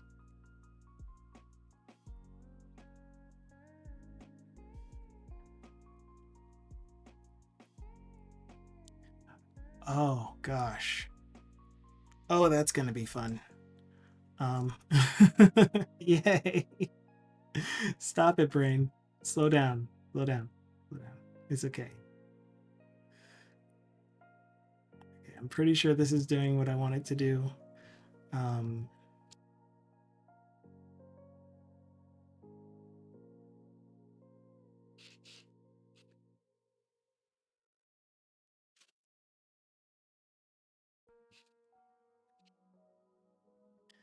So this needs to be twofold. Oh my gosh, this is going to be bad. For each value in output target, no, it's actually this. This is the output target. What is the name of your possible fields? You don't have the set of values. You don't have the set of values. Gosh.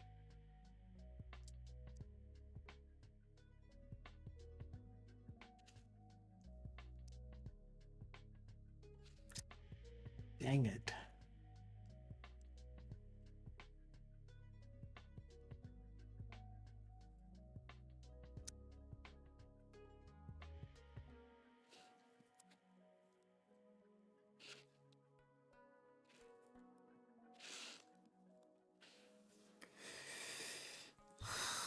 Okay, I'm pretty sure you can see some wheels spinning, but the issue that I was just doing here, I thought this was going to be a fast one to be able to do.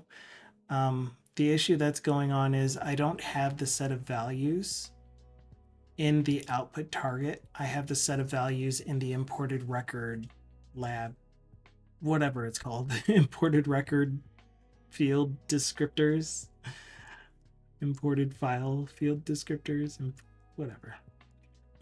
So I won't be able to do the apply transformations in the output target that way. I would need to specify the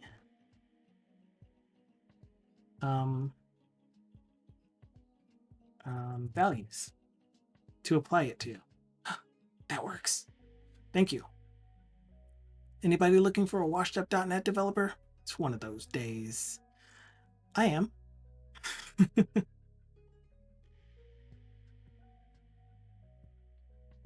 I can't do much about it at the moment, but yes.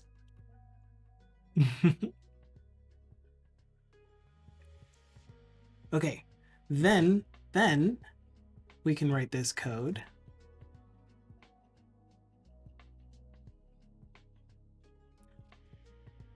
Okay. So we create a new transform result. Right, and you're saying you don't have an apply yet.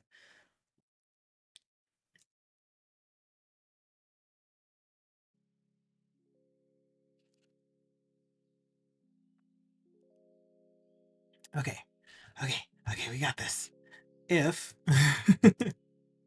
values is null, no, values.count equals 0, then return results. You are actually length.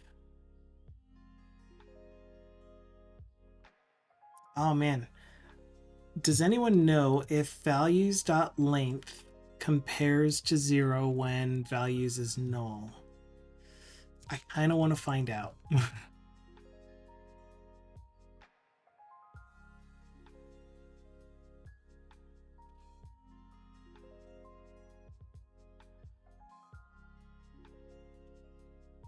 That'll be fun for me to remember in the future. But at this point, values is not null. We know this for sure. Man. Yeah, null is not equal to 0, but when you do a null coalesce with .length, is this actually going to return null? Yeah, it will. Okay. I'm just going to do it the way that I would normally do. I think you're right, Scott. So with my null coalesce, I am going to default to 0 if values is null. So this is pretty much shorthand for saying if this array is null or has no elements. In which case, we're doing a null check up here. Why are you still green squiggly? Question man. You want me to be explicit up here? It's annoying.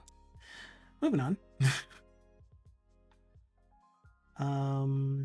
So then yes, for each value, we're going to apply all of the transformations to each of the values. We could do this either way. Which way would actually make this faster? Probably order doesn't matter in this case. So I'm getting every value and applying all of the transformations to each value in turn, which means that we'll be able to see the values appear one by one as each of them gets populated. The alternative is to, for every transformation operation, apply that operation to the current value, but that's not going to work because we aren't keeping track of the transformed value. Good. Good.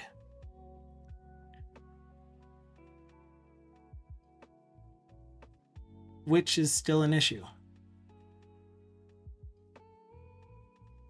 Because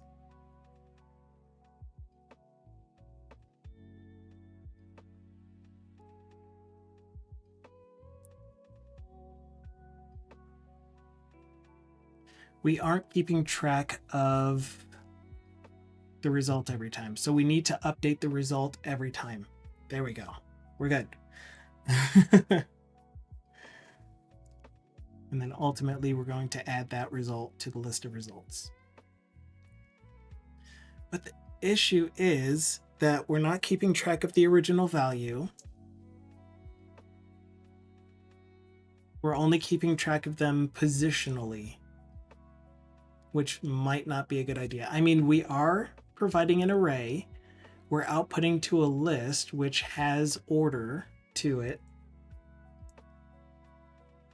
But it would be nice if the transformation result itself had kept track of the original value.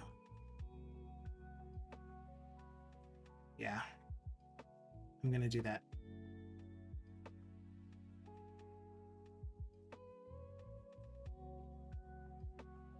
You can actually see why it wouldn't think I'm checking for null. That's cool.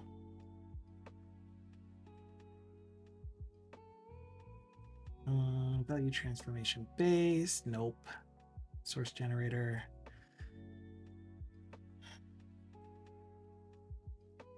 Transformation result.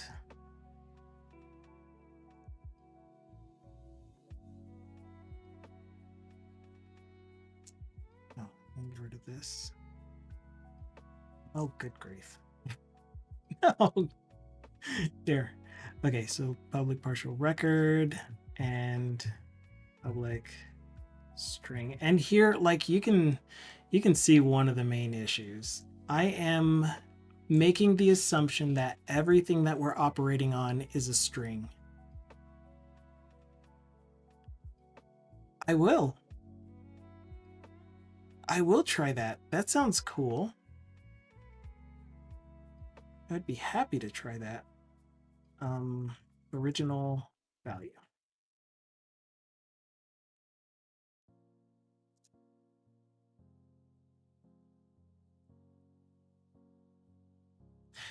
And actually, I could probably make this get init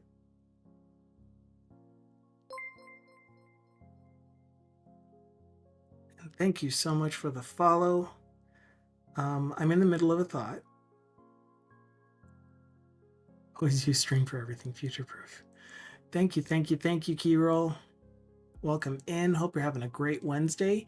My brain is going in too many directions at the same time.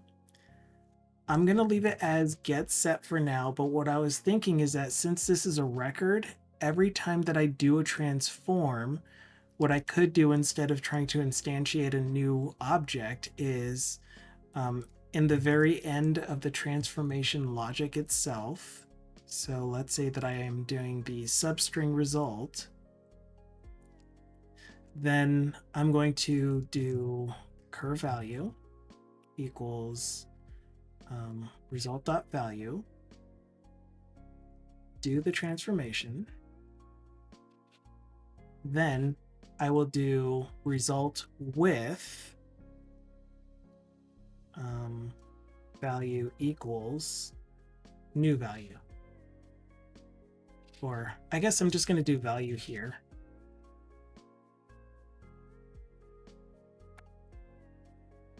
And that way I am just using the existing record and only changing the value on it, the value property. I think that's how I want to do that. Radio Patrick says, I mean, everything is a string if you believe hard enough and have a reasonable set of 2-string overrides. Exactly. That's going to be a hard one because I do have this calculate operation that's going to take in a string and then assume that it can be parsed to a specific numeric type without losing precision, without losing the actual original data type. So I'm not going to have fun writing the calculate rule. That's what I'm trying to say. Okay, so I am happy with making this init, which means I also kind of want to have a body on this too.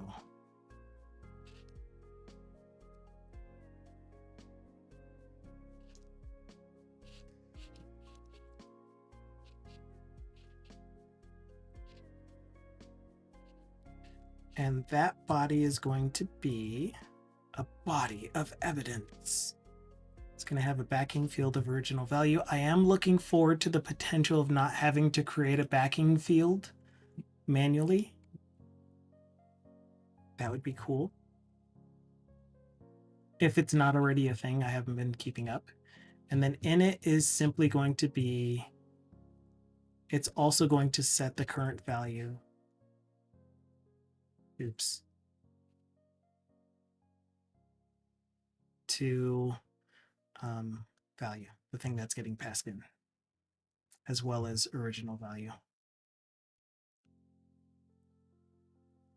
I'm going to put it beneath, and this is private, obviously it's a backing field, so that I can have my XML comments that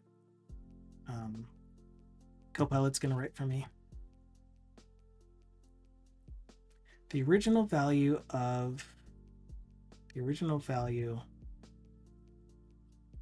before transformation.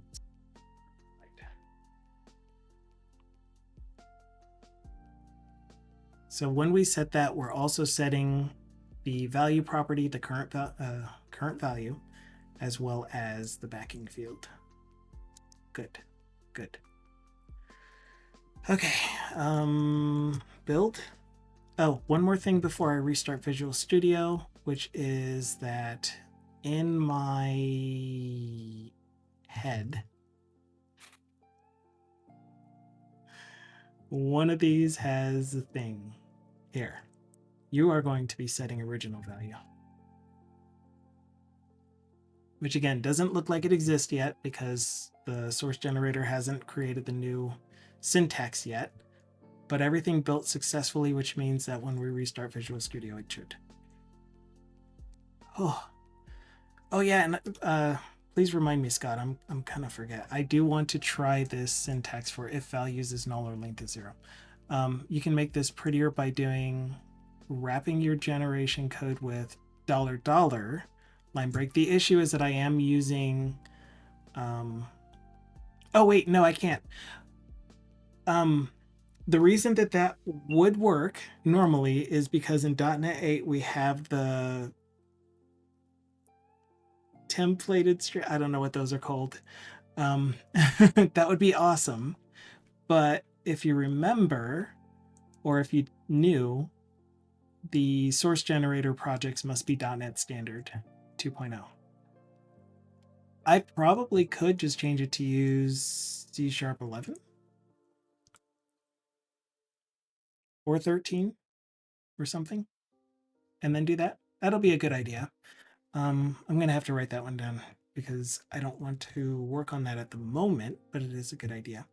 Change lang version on source generator. Oh, I think I did try that, but the highest version, highest C# language that works with .NET Standard is 9. Maybe. I can't remember. I can't remember what the issue was.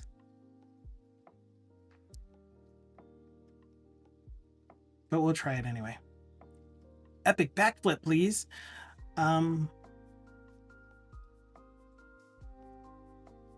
Best I got. It's probably what would happen to me too. I would fall on my head, crack it open. We don't need to see that. Snapple says always use string for everything future proof. Snapple says even better if it's a JSON string. I was strongly considering that, Snubble. So that's still in the cards. Have you tried Writer? Asked Masterette. I have not tried Writer. I haven't had a need to switch my IDE because Visual Studio has had all of the features that I've needed and wanted that I know of. I could be wrong. Okay, so first thing that I want to try, and we can see that all of the red squigglies are disappearing, is to change this to value is null or length is equals 0. Single equals, I'm pretty sure. Single equals colon. I'm trying to find your sample. Colon. Yes. It looks like it's working great. Let's see if it actually registers the null check. It does. Fantastic. This is what I get excited for when I talk with you guys.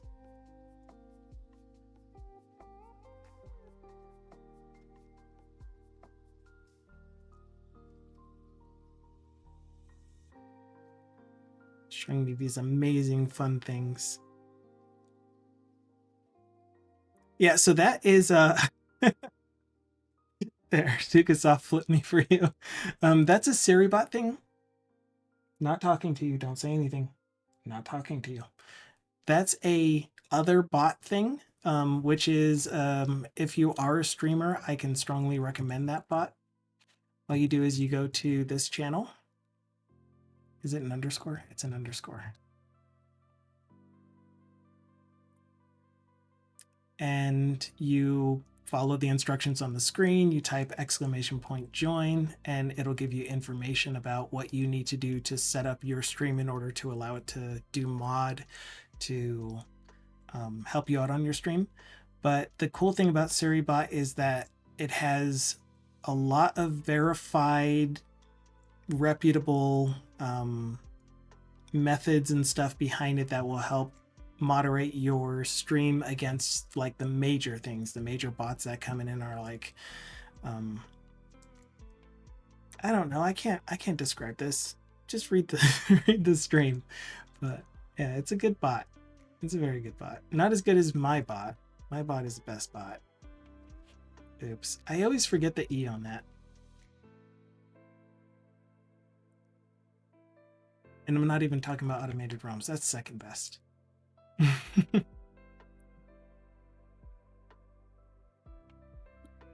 Okay, where are we at? I don't know. Let's just see what happens. I just want to know if it compiles. Dukabot. Do I have anything for that? I might have something for Dukasoft directly. I think it's Duka.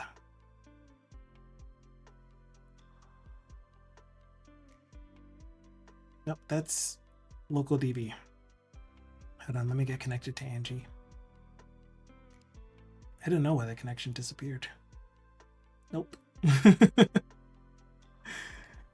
dot backslash Angie SQL.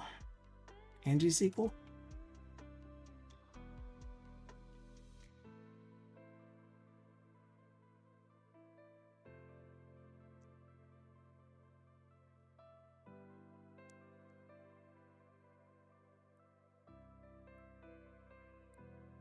I don't know, man. I'll have to connect to it later to do this. I don't know why it lost my SQL connection for Angie, for this computer.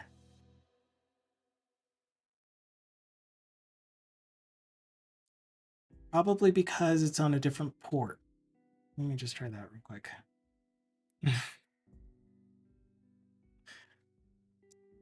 Angie SQL, comma. No.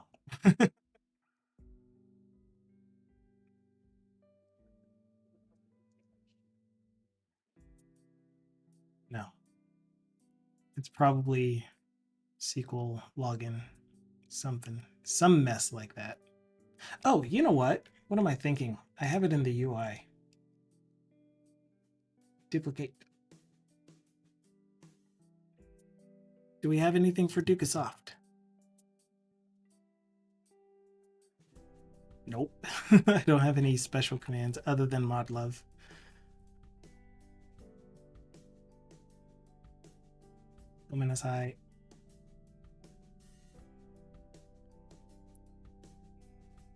One command, two bots.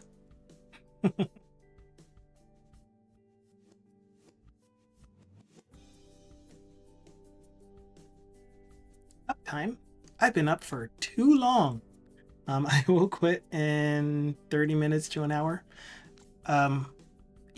Just so you know, I will never be offended if you choose that you don't feel like being here the whole time, or you just choose to leave, to go somewhere, you have something else to do, you have other streamers you want to watch.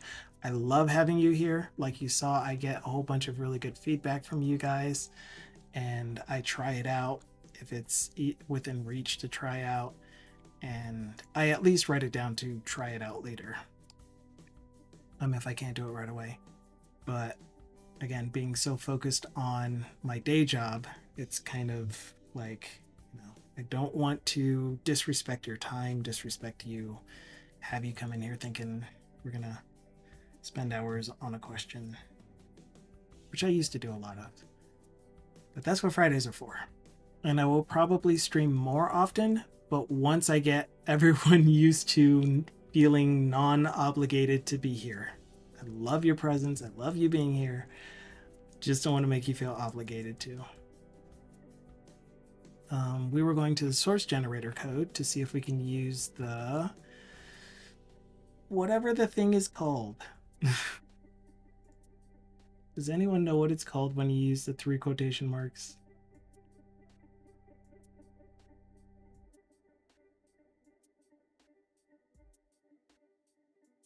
I'm going to take all of this.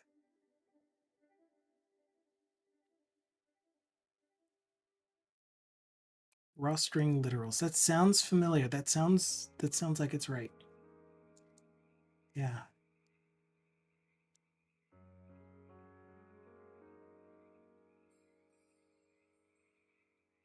Oh, you actually said the name of it earlier?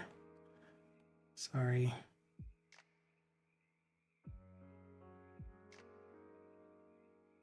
Raw string literals. My bad. Sorry, Scott. I have seeing problems when I'm streaming. Okay, we're gonna do it with the $2 because we need to use interpolated string. So these thingies here, and we need to use curly braces since we're writing code. And my copy pasta automatically changed it to the way it's supposed to be. That's really, really nice. So this looks like an actual C# class. This looks like the way it's supposed to look. With my 2 curly braces to indicate this is where I want to put a interpolated string. When is a door not a door? When it's ajar. That's one of our free jokes of the day from a Dukasoft dad joke, Dukabot dad joke. This one is the other bot's joke. Doctor, you've got to help me. I'm addicted to Twitter. Doctor says, I don't follow you. I don't follow you. I can't do current jokes. They don't make sense to me. But we have the excitement of double dollar. You use that, I revert my comment. Yeah, so that was the point. It was just, can I easily do that real quick? Make sure that targeting Lang version 11 does work.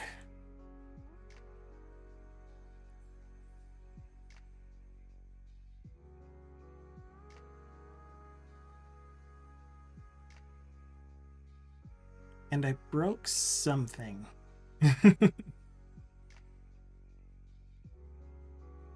I copied the record instead of the partial class. My bag.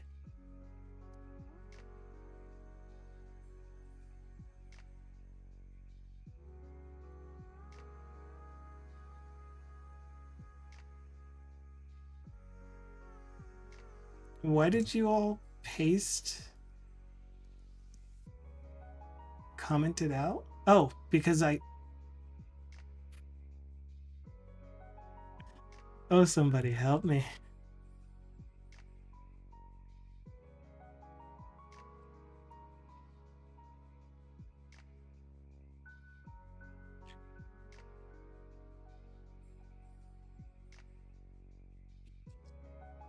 Okay. Okay. We're good.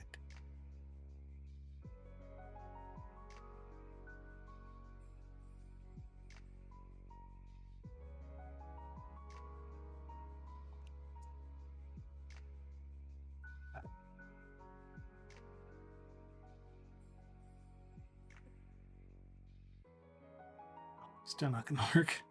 Dag nabbit. Summon a piece of chili pepper bacon.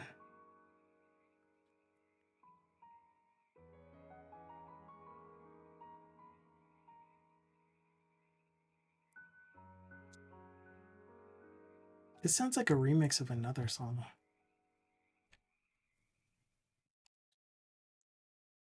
Okay. What? Yeah, this is one of those situations where I'm like, I pursued it and I am using more time than I anticipated using because I'm copying wrong and rushing through it. So I need to be careful with that. I need to be careful.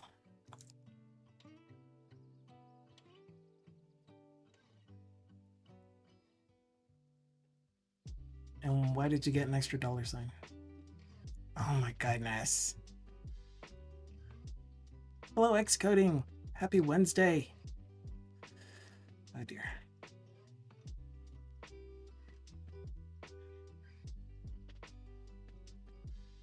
Okay, this is going terribly wrong. Let's go back to the original. I will put that one back there, but I'm going to do it the way that I did the original copy in pasta. Okay. First, I am going to cut this text as is. Then we're going to change the syntax. And then everything will be hunky-dory. And now when I paste, it's going to paste the right way. Thank goodness. Oh, thank goodness.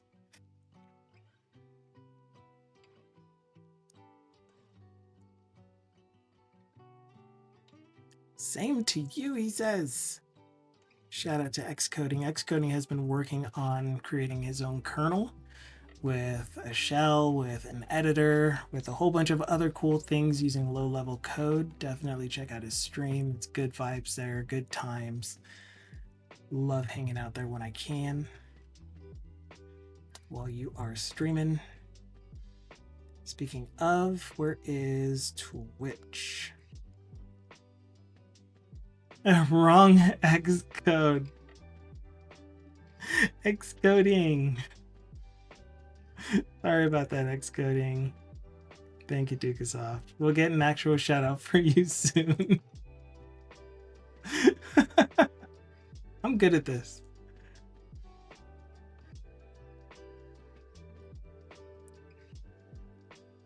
Oh, Marcus is streaming.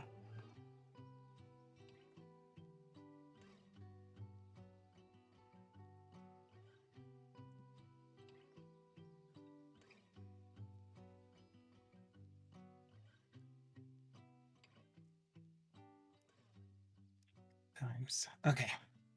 Okay. Back here. I'm going to do the same thing for these other ones so that they also get to look pretty. And again, thank you to Scott for encouraging me to do this because I do like how it looks so much more. So much more.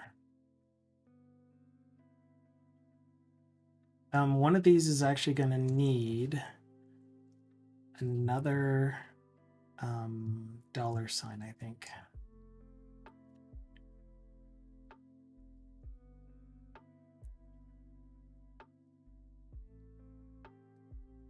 Where did...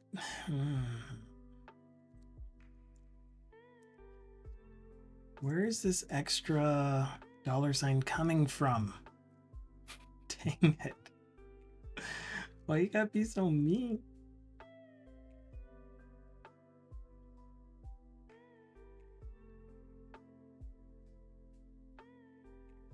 I'll put you on a new line. I think that's what's happening. There. Now you can be happy with me. One of the things I've noticed in Visual Studio is ever since they were improving their clipboard stuff, so they added that functionality for the clipboard stuff to be more content aware, context aware. Every time I perform a cut or copy operation, it lags for seconds, like noticeable time. Okay, we're good. Build. Build successfully at that. And thank you. TBD Gamer says, you are very good at the shout out thing. I appreciate it every day recently. I missed yesterday because I was doing this. Oh, that's what it was. Yesterday I did the yesterday was when I did all the source gen stuff. That's why it feels like there was more time between when we last spoke, is because I streamed last on Monday, which was 2 days ago. Today is not Tuesday. Today is Wednesday. Oh my gosh. Context aware, what is that? I'm using terminology that makes sense to me. It might not be the official terminology, but when you're pasting into quotation marks, then it will automatically add the escapes for any quotation marks that you have, or if you're using the @ symbol, it does double quotes instead. And here, if you're using a raw string literal, then it will automatically adjust the curly braces. It adjusts the left alignment of things if you paste in JSON, all of that stuff. So that's what I mean by content or context aware. The context here being I'm pasting into a raw string literal. The content is the actual stuff that I'm pasting in.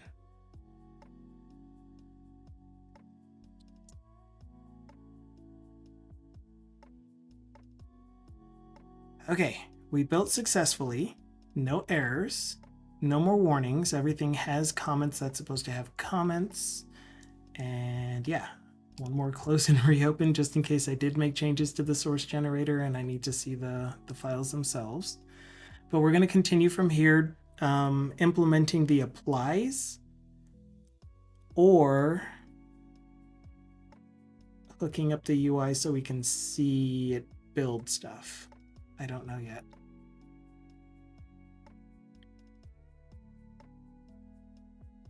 I guess since I'm not really working in the UI, I will get rid of this left panel. That way we get more space. That's what we'll do.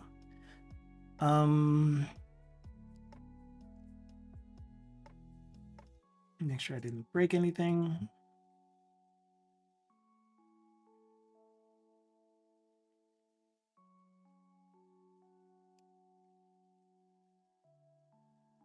Cool. You're old. Actually, I'm gonna reopen them one more time. Woohoo!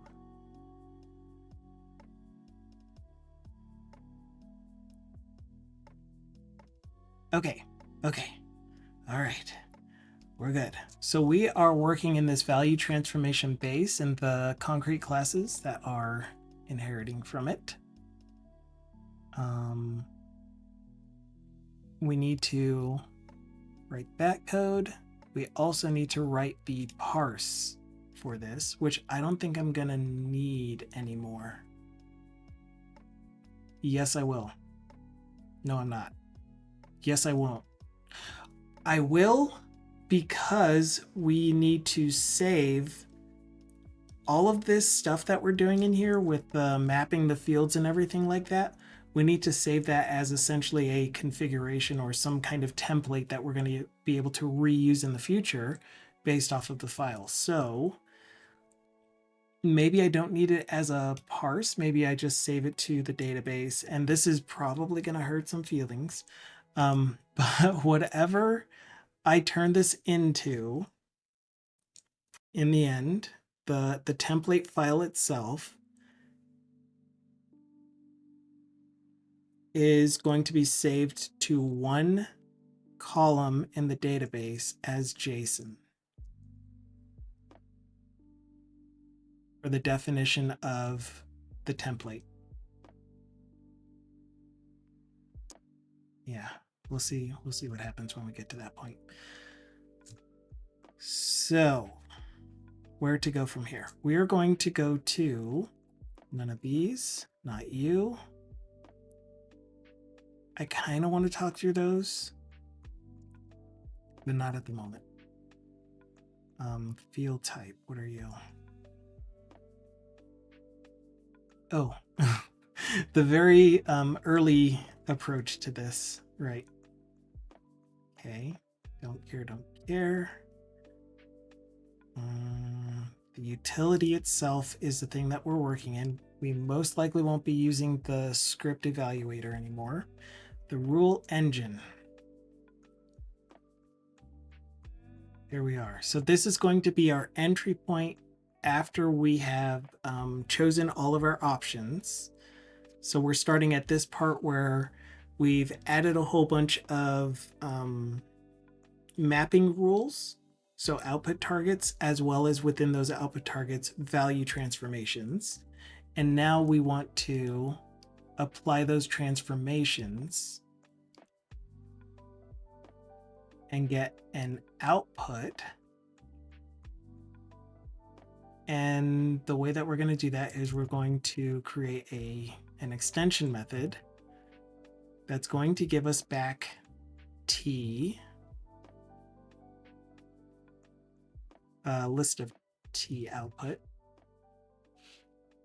where T output will be nullable. Apply transformation of T. Oh my gosh, T output to T output.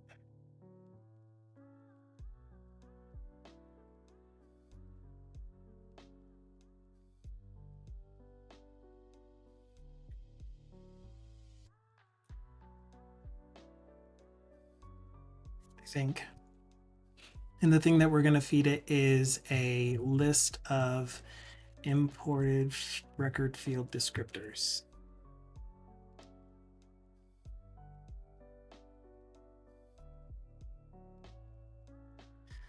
Oof. Yeah, this was the thing that I thought of while we were putting together the first apply implementation, which I think was substring.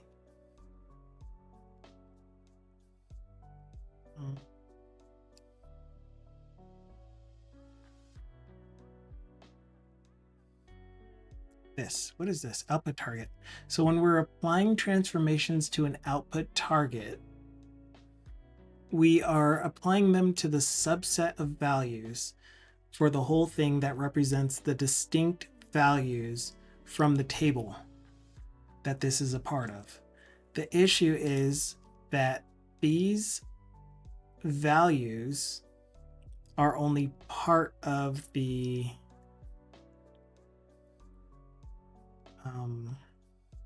response. So what do I mean by that? I'm getting there. My brain needs to tell me. Let's say our input is A. This is what our table looks like. So column 1. A, B, C, D, D. So that's our input. The string array that gets supplied here is just going to be this dot distinct. No, try again.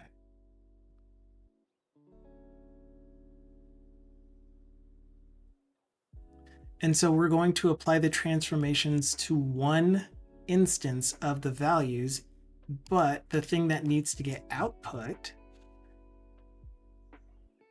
is going to be whatever the output is for each of these values, which means that what I need to send back is a mapping of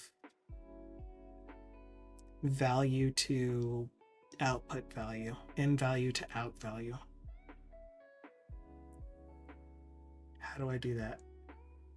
We get back a list of transformation result,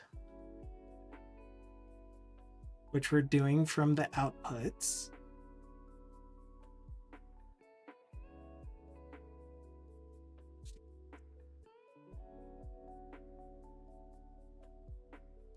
Because this is not going to be, not you.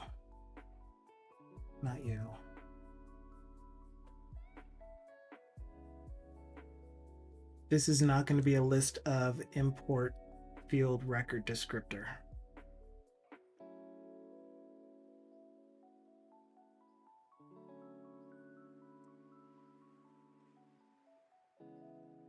This is going to be the file itself.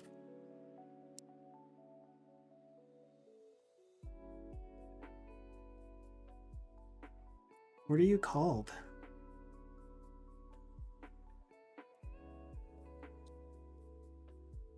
Do I really not have that in this library? Is that what's going on?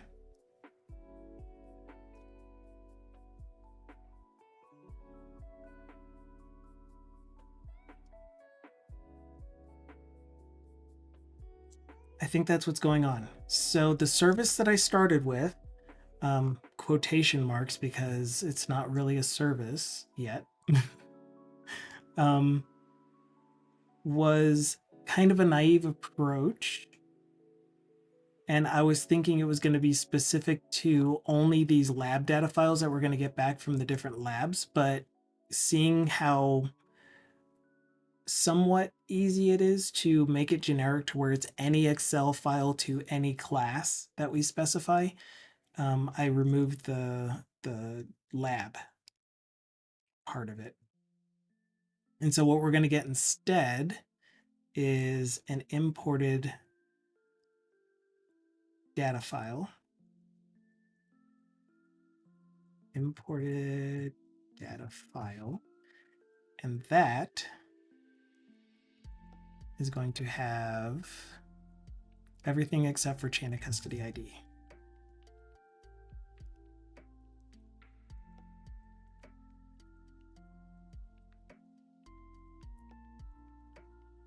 Okay.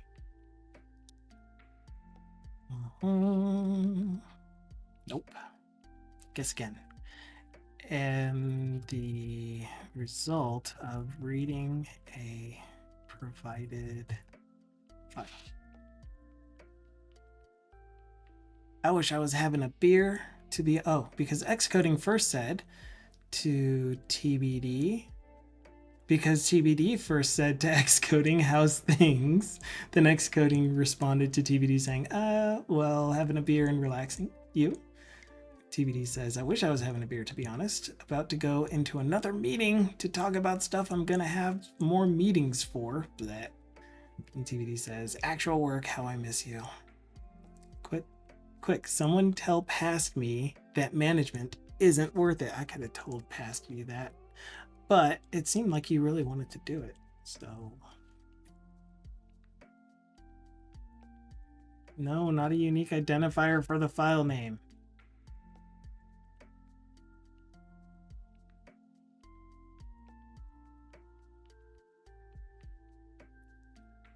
Just the file name is fine. How about the file's name? I guess I should specify on there whether it includes the path and extension. Without the path or extension, I'm pretty sure. And the extension, the file's extension. Actually, I really need to find out whether this does or does not include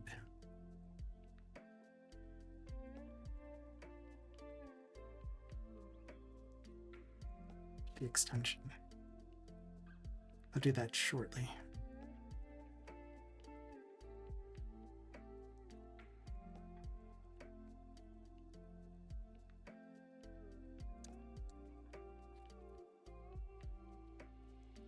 The data from the file, that works for me. Good enough. Okay, then that means that an imported lab data file is an imported data file that also has the chain of custody ID that it's associated with. Cool. Good there. Another dad joke. Another 2 dad jokes. The other bot says, I've just been reading a book about anti-gravity. It's impossible to put down. I do like that one. Tukasov's like, management isn't worth it. Just FYI. Xcoding responded saying, well, it was a long day. That's why the beer. Wish you luck. The other joke, the good one from Dukasov bot. I thought about going on an all almond diet, but that's just nuts. Yes.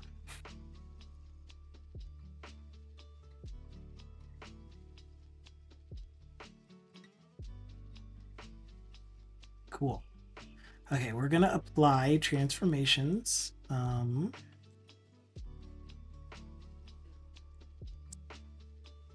We're gonna enforce that T output is gonna be a concrete class with a default constructor.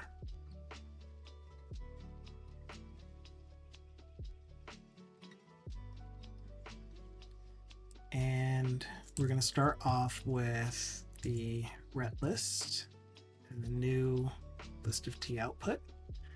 We're going to end up with returning this ret list. That gets rid of squigglies. We're going to give you a comment that says applies transformation rule set to a data set and outputs the data to target class type. Target object type.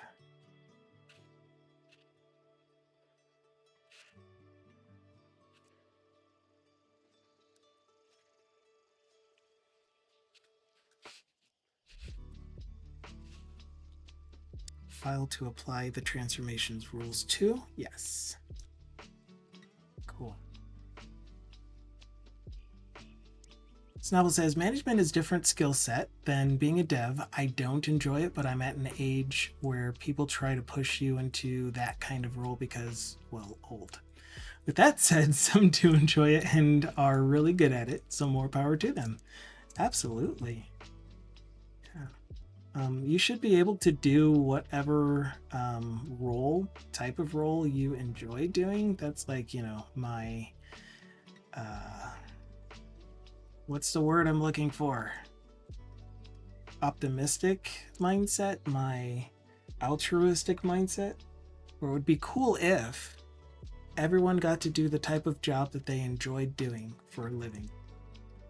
And that way it would never ever feel like a day of work. Unless, of course, the work part of doing work is what makes you feel accomplished and validated and everything.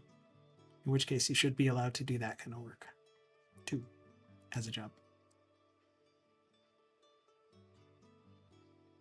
What are you saying? Remove unused parameter. No, you cannot make me. Okay. So when we're thinking about this, I'm trying to be UI agnostic. So the rule engine just has this concept of an imported data file. I don't care how it was created, and I don't care how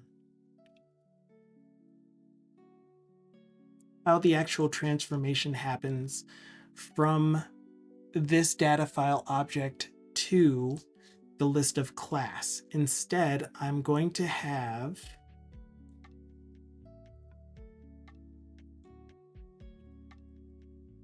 I don't know. I'm going to use the output targets. No, because then it needs to know. So I'm kind of lying at the same time. It does need to know what methods it needs to use in order to transform the values into the output target. So how do we do that? We need to tell it to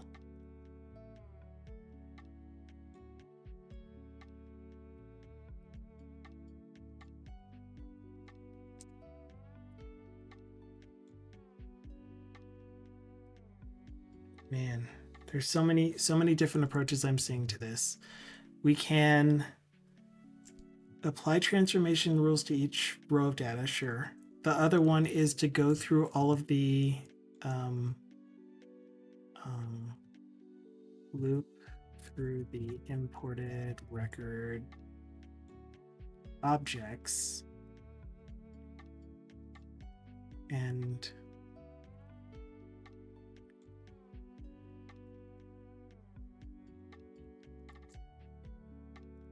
oh man, yeah, it's so hard to think about without imagery for me. I need to see this because for every I said we weren't going to work on UI, but I need to see this.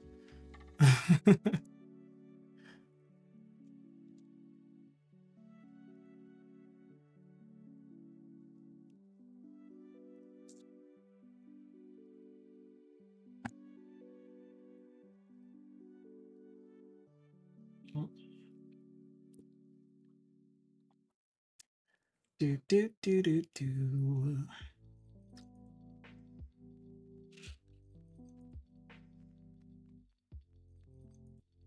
Are you gonna run? Oh, of course you're gonna run over here because I was working in that window.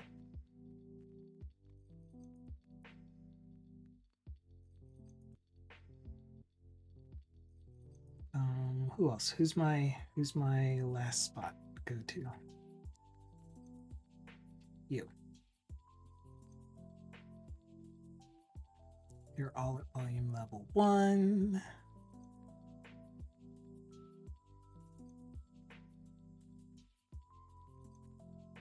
Okay. So my file is here. Here's the brain brokenness that I'm currently at. This is a data table, an actual C# data table object. That data table object is represented by data columns, which only has the name of the column, the column type, and then some other stuff about it, but nothing to do with values. And data rows. And the data rows has one property in particular, that's the list of values, or I guess it's array of values, the array of values as an object array. I need to turn each individual row into a concrete class, but first I need to apply the transformations to that row the thing that I just wrote was a method. So not just now, that was the startings of a method. The one that I finished writing is a method that will take the version of the column descriptions, which is called an imported record field descriptor, and that has the column name, data type, and the unique values for that column, and apply transformations to all of the values using the same transformation rules.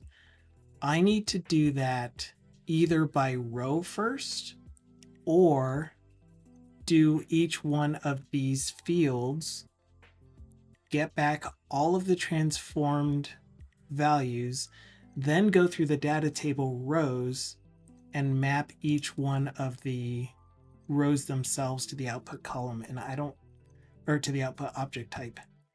And I can't see where the connect happens between those two steps.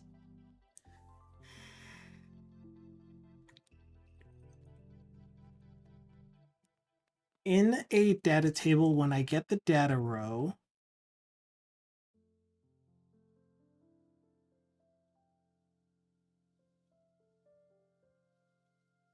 oops.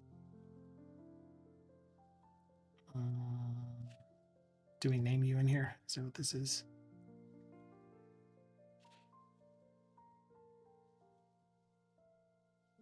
I don't know why you need to clear the columns, but let's just add a whole bunch of, I don't know why you need to do that. Just give me some, yeah. This works. This works great. But I do need one more column. And that column is going to be like type of bool. I just push Control B. Type of bool. And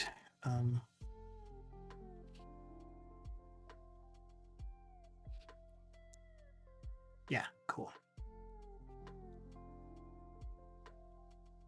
The answer is I don't like pickles. That's what all this is for. So here's our data table, here's our data row. If we get back first row, data table dot rows as enumerables. Not first, yeah. This never works for me.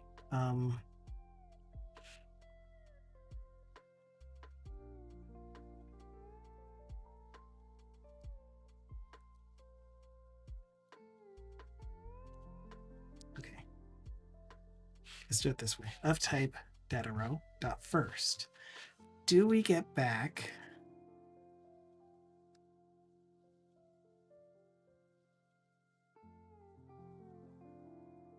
column? What do you get back if I dereference you like this? The value.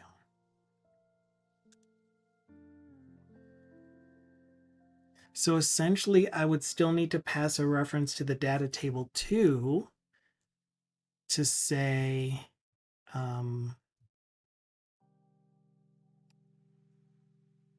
ooh, I can get to it.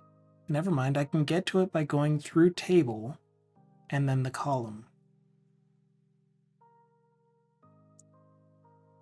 Okay, cool.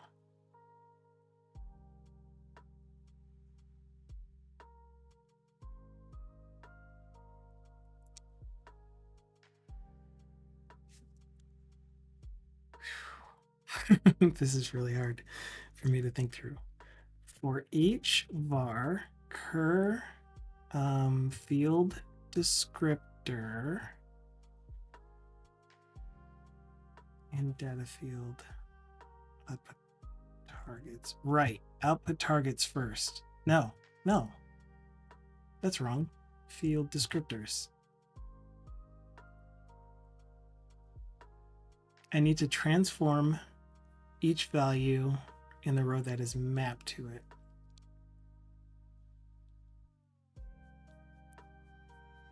First, I need to go through for each row in data table rows of type. It's just my way of automatically casting it to a data row instead of explicitly saying data row. I mean, you could just do it this way if you wanted. Okay, so for each row in the table, go through all of the column descriptors and get back the set of output targets.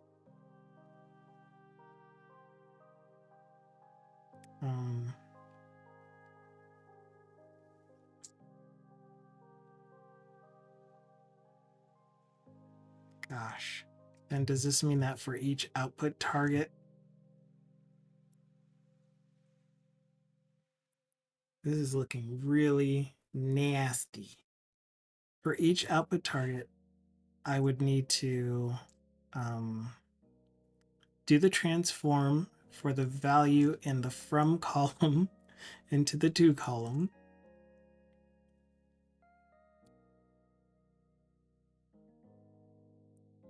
But how do I capture which property that's for?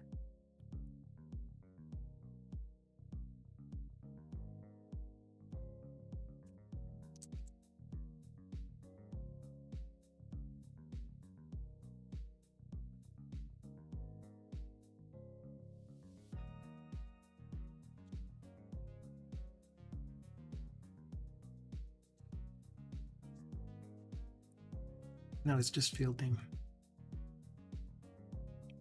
So this is how I get the value back. I want it to be a string. But I also want to allow it to be null as well.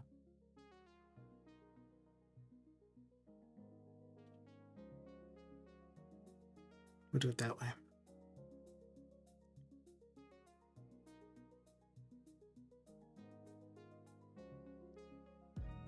Yeah, I just need to get this written out and then we can think through it again and make it better.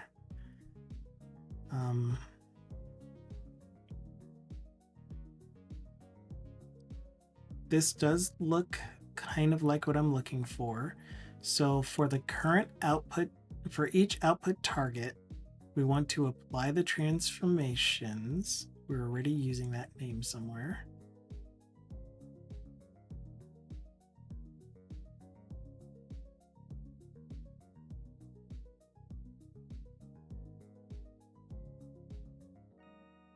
Stop it with this.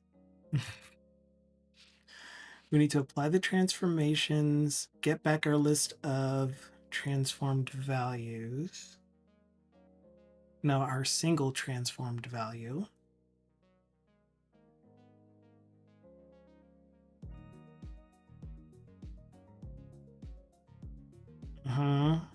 Right. Good grief.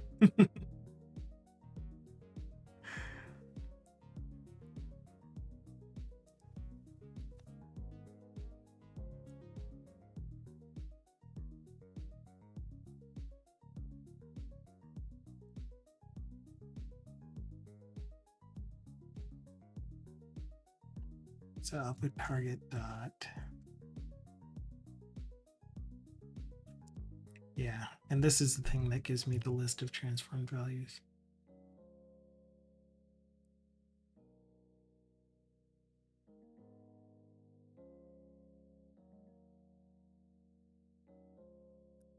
So this is more like I need a dictionary.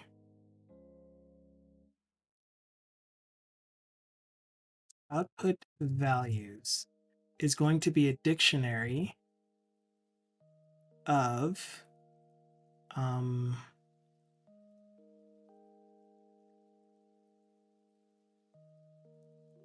but it's got to be like, it's got to keep track of position if I'm going to do it this way.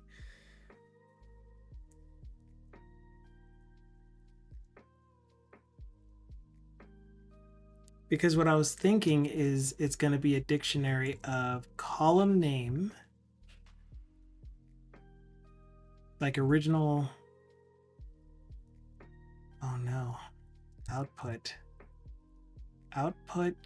property name, comma, list of transformation result.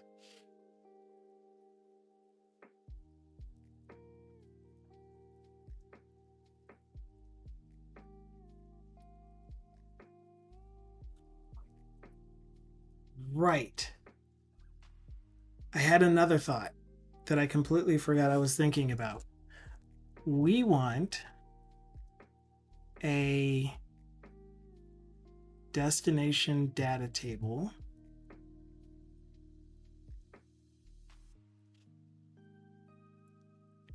and this data table is going to be comprised of I've written this before, the data structure for the output columns, and that will look like type of T.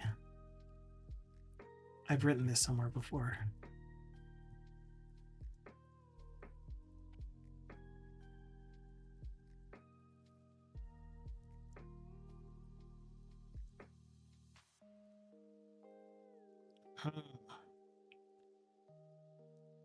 Here it is. Here it is. Oh my gosh, I was already writing this. Wait, take me back there. You, pin. I don't know what you keep doing with this weird putting my normal find all up there. Stay down there. I'll put you. Okay. Rule engine.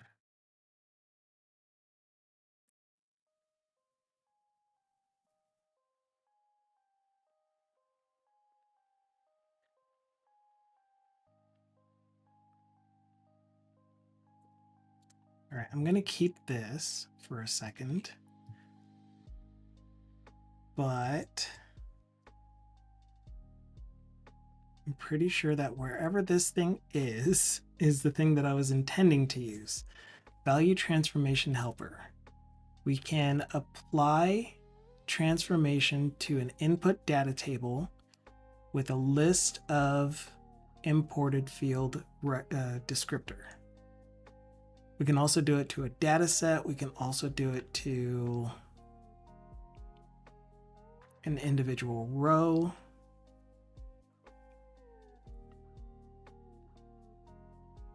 We can convert a data table to a list of target type. So essentially, we're working with just data tables the whole time until the very last step when we're turning the data table with its rows into a list of target type.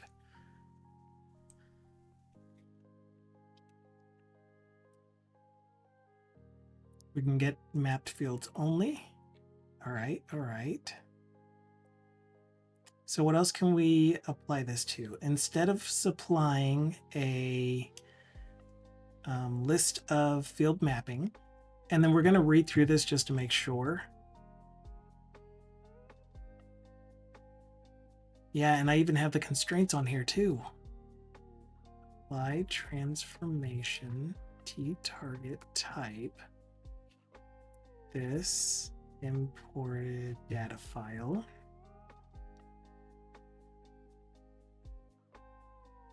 Where T target type has a default constructor, and this is simply going to return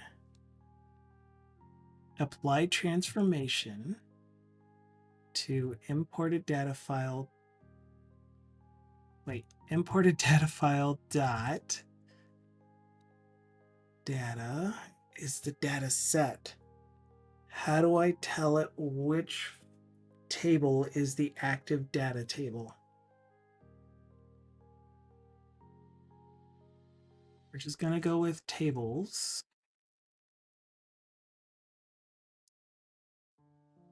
First.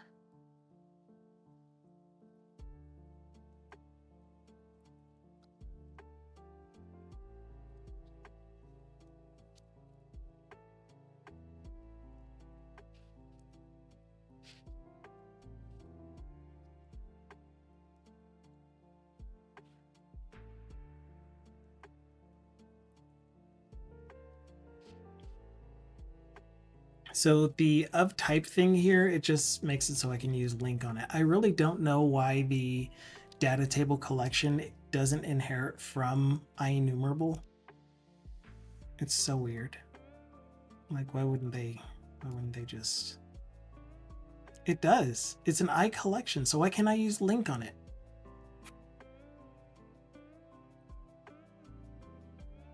It's so weird. I don't get it. Doesn't matter though.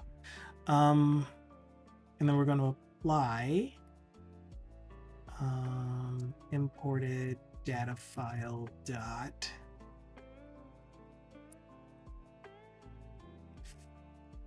field descriptors.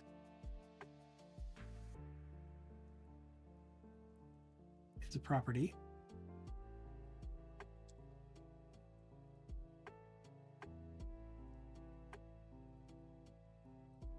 Which is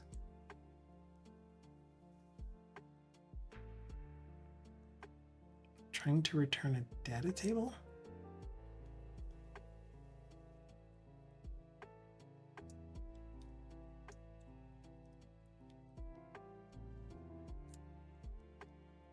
Where are you returning a data table? Oh, okay, my bad. Of T target type. Got it. Oh. I got it. I got a thing.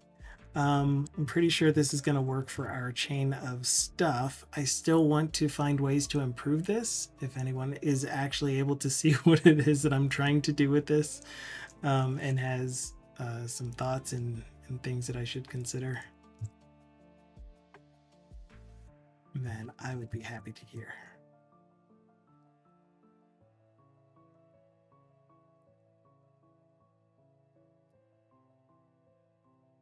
I need more monitors, says Dukasoft.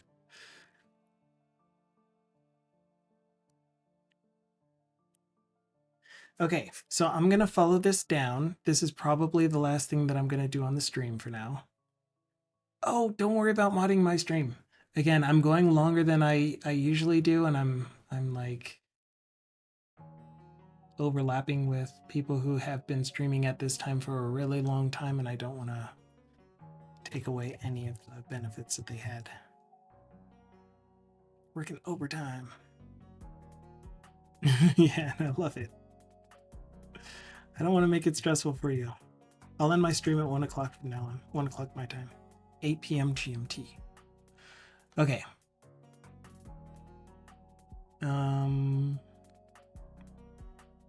It's mostly free time work. Oops. I want to keep this consistent. Guys, let's be consistent here. If we have an imported data file and we want to apply transformations to it, then we apply the transformations to the first data table by itself using its field descriptors. The field descriptors, again, are the things that tell us how to take a field from the red file and map it to an output target type, which is an object, a class of any kind, which all that does is it uses another overlord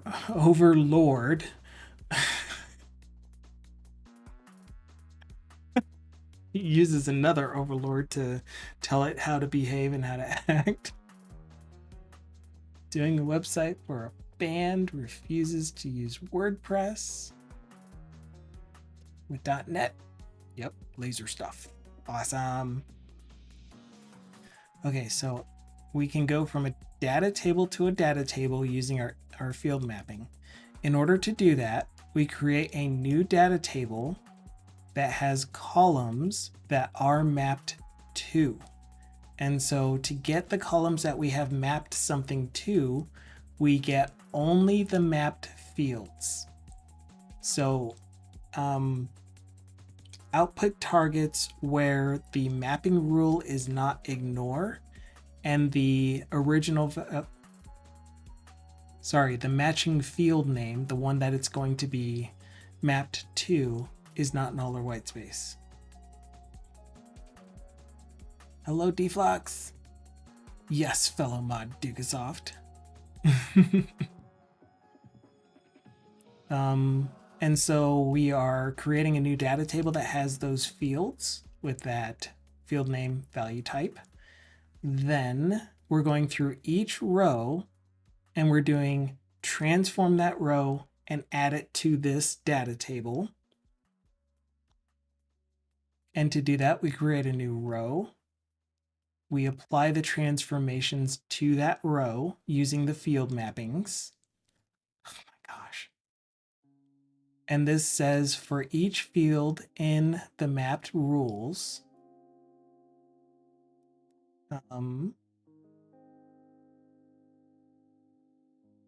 yeah, we're doing another mapped fields only when, oh, I guess that is pretty safe because this is an extension method that could be called directly. I may as well just say, give me back the mapped fields only.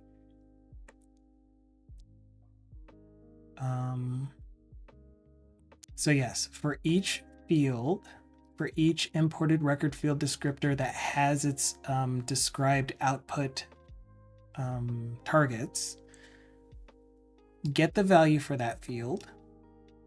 Then for the output target, it's not mapping rule. It is transformation rule. Apply transformation.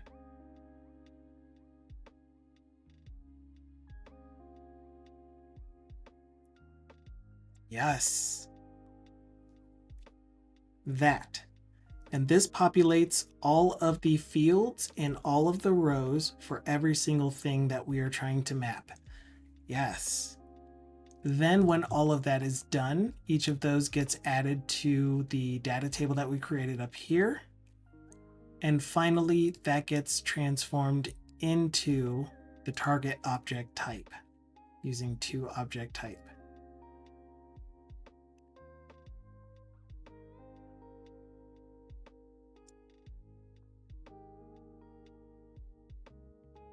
And pretty much that's done by going through every row and transforming each row into the target type. Awesome. And that's done using reflection. So that isn't an easy way to do it. That is kind of slow. The other thing that I could do is force all of the things that inherit from. No, there is no way to do that. No, I can't think of a way to do that part. So anyway, the logic is already written to go from our input data table or even input data file to our output object type. So the next step that we need to do is to rig up something to actually call this method. And supposedly I am. Oh, right. And I'm not.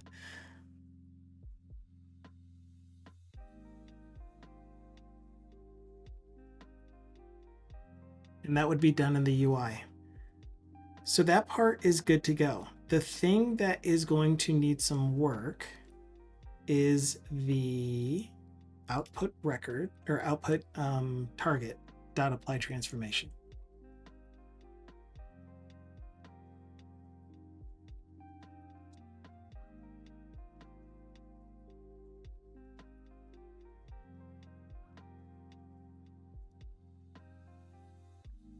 And we're going to start with a transformation result.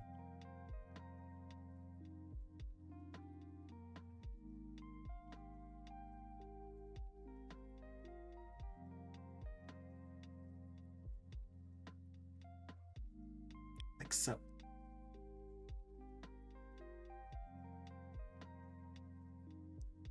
Wait, what?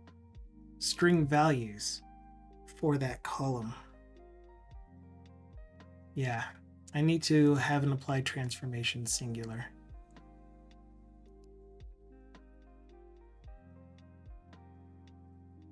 Oh man. Okay, I know what I was trying to do there. So again, I wanted to have a single set of transformation results for the entire column. And that would be done only once, and therefore from that point on forward, we get our source value and the already transformed output value. So this is a public list of public read-only list transformation result.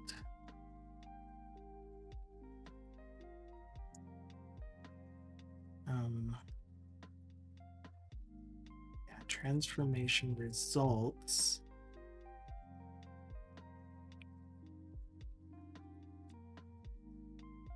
And this is going to be a get private set.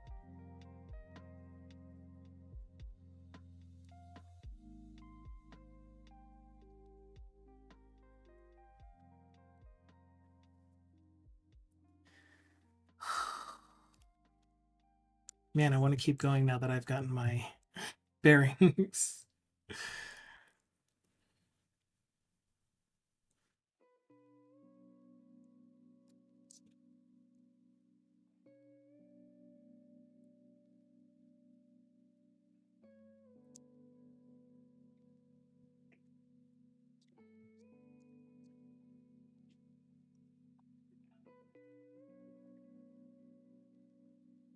Okay, so essentially what I want to happen is that I get the transformation results once, and this will be done during the mapping phase. That way, when I push the button that says now turn every single row into this target object type, I want it to only have to do a lookup for here's the value, what is the transformed value,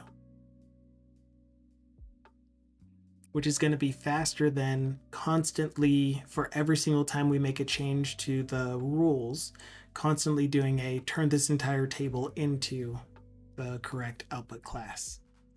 So this is where I'm going to stop for now. I'm going to write a note for myself to remember what I'm going to do from here. In, what is the name of this file? Value transformation helper.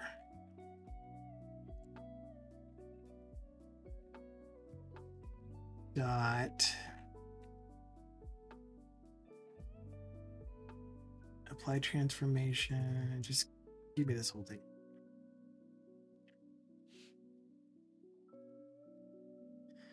Instead of having it try to do the transformation, the data row, yeah. It should use the transformation record field descriptor to get the output fields and do a lookup in the output fields for the transformed value. Okay, that is going to make sense eventually. It'll be fun.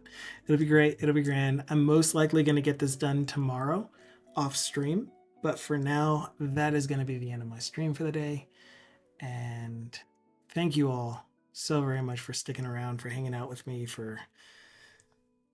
We're going to get through this weird brain mess that I've caused that I'm going into eventually. I hope that you are getting something, though. You keep claiming that your IDE's forehead comma. Is this an actual?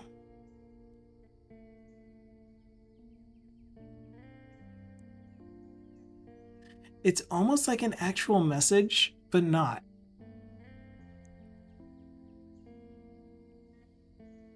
Oh, it's Oranong. Hi, Oranong. Remember before? do you remember before? Yeah, you're kind of not really um, conducive to our streams community. So anyway, once again, thank you all. I am posting these videos to YouTube in case you are interested in going back and seeing currently this mess. I'm calling it a mess, not because I want to speak lowly of it, but because it is something that we are going to be able to clean up. This is work product. This is something I'm going to have to maintain in the future, so I don't want to leave it a mess. And if I keep reminding myself that it's currently a mess, that I have to clean it up, I get motivation from that because I love cleaning things up. Yeah.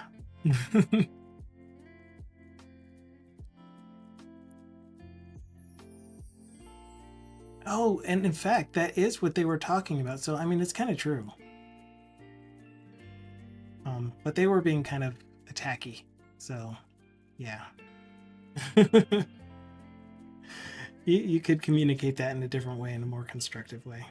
But yes, this is going to be great. This is going to be fantastic. I do kind of want to say the thing that they were claiming about me, which isn't wrong. And it's that they've never seen someone as unrealistic about C# as me, because I'm very idealistic. That's the word I was looking for earlier. I'm very idealistic. And I believe that it is possible to make this thing be amazing and look amazing and maintainable and easy to read. And yeah. We'll see if I'm right or not eventually. But yeah, that's it for my time with my outro. We're going to head over to another good friend of the channel who is also a laid back streamer, but he does have his stream marked as for mature audiences. Thank you so much for being here, Peter. Enjoy. But yeah, speaking of, his stream is marked as for mature audiences, but great streamer, great vibes on his stream, on his channel. Definitely feel free to hang out with us as I raid him. I'll be lurking on his channel. I'll be lurking on Irish John's channel. I'll be lurking on e.2's channel. And I have one more space, which is going to be Red Squirk. So I'll be lurking on all those channels. But welcome in. Thank you so much for being here. Ciao for now. I need to figure out where multi-stream is so I can paste this in since Marcus ended his stream. Not helpful. See you all around. I'll be back on Friday. Friday will be community day, and we'll have room for questions, comments, things that you want to talk about that are related to the content of this channel. And yeah, probably an update on where I made it with this, since now I'm streaming my work. Okay, ciao for now. Waving games.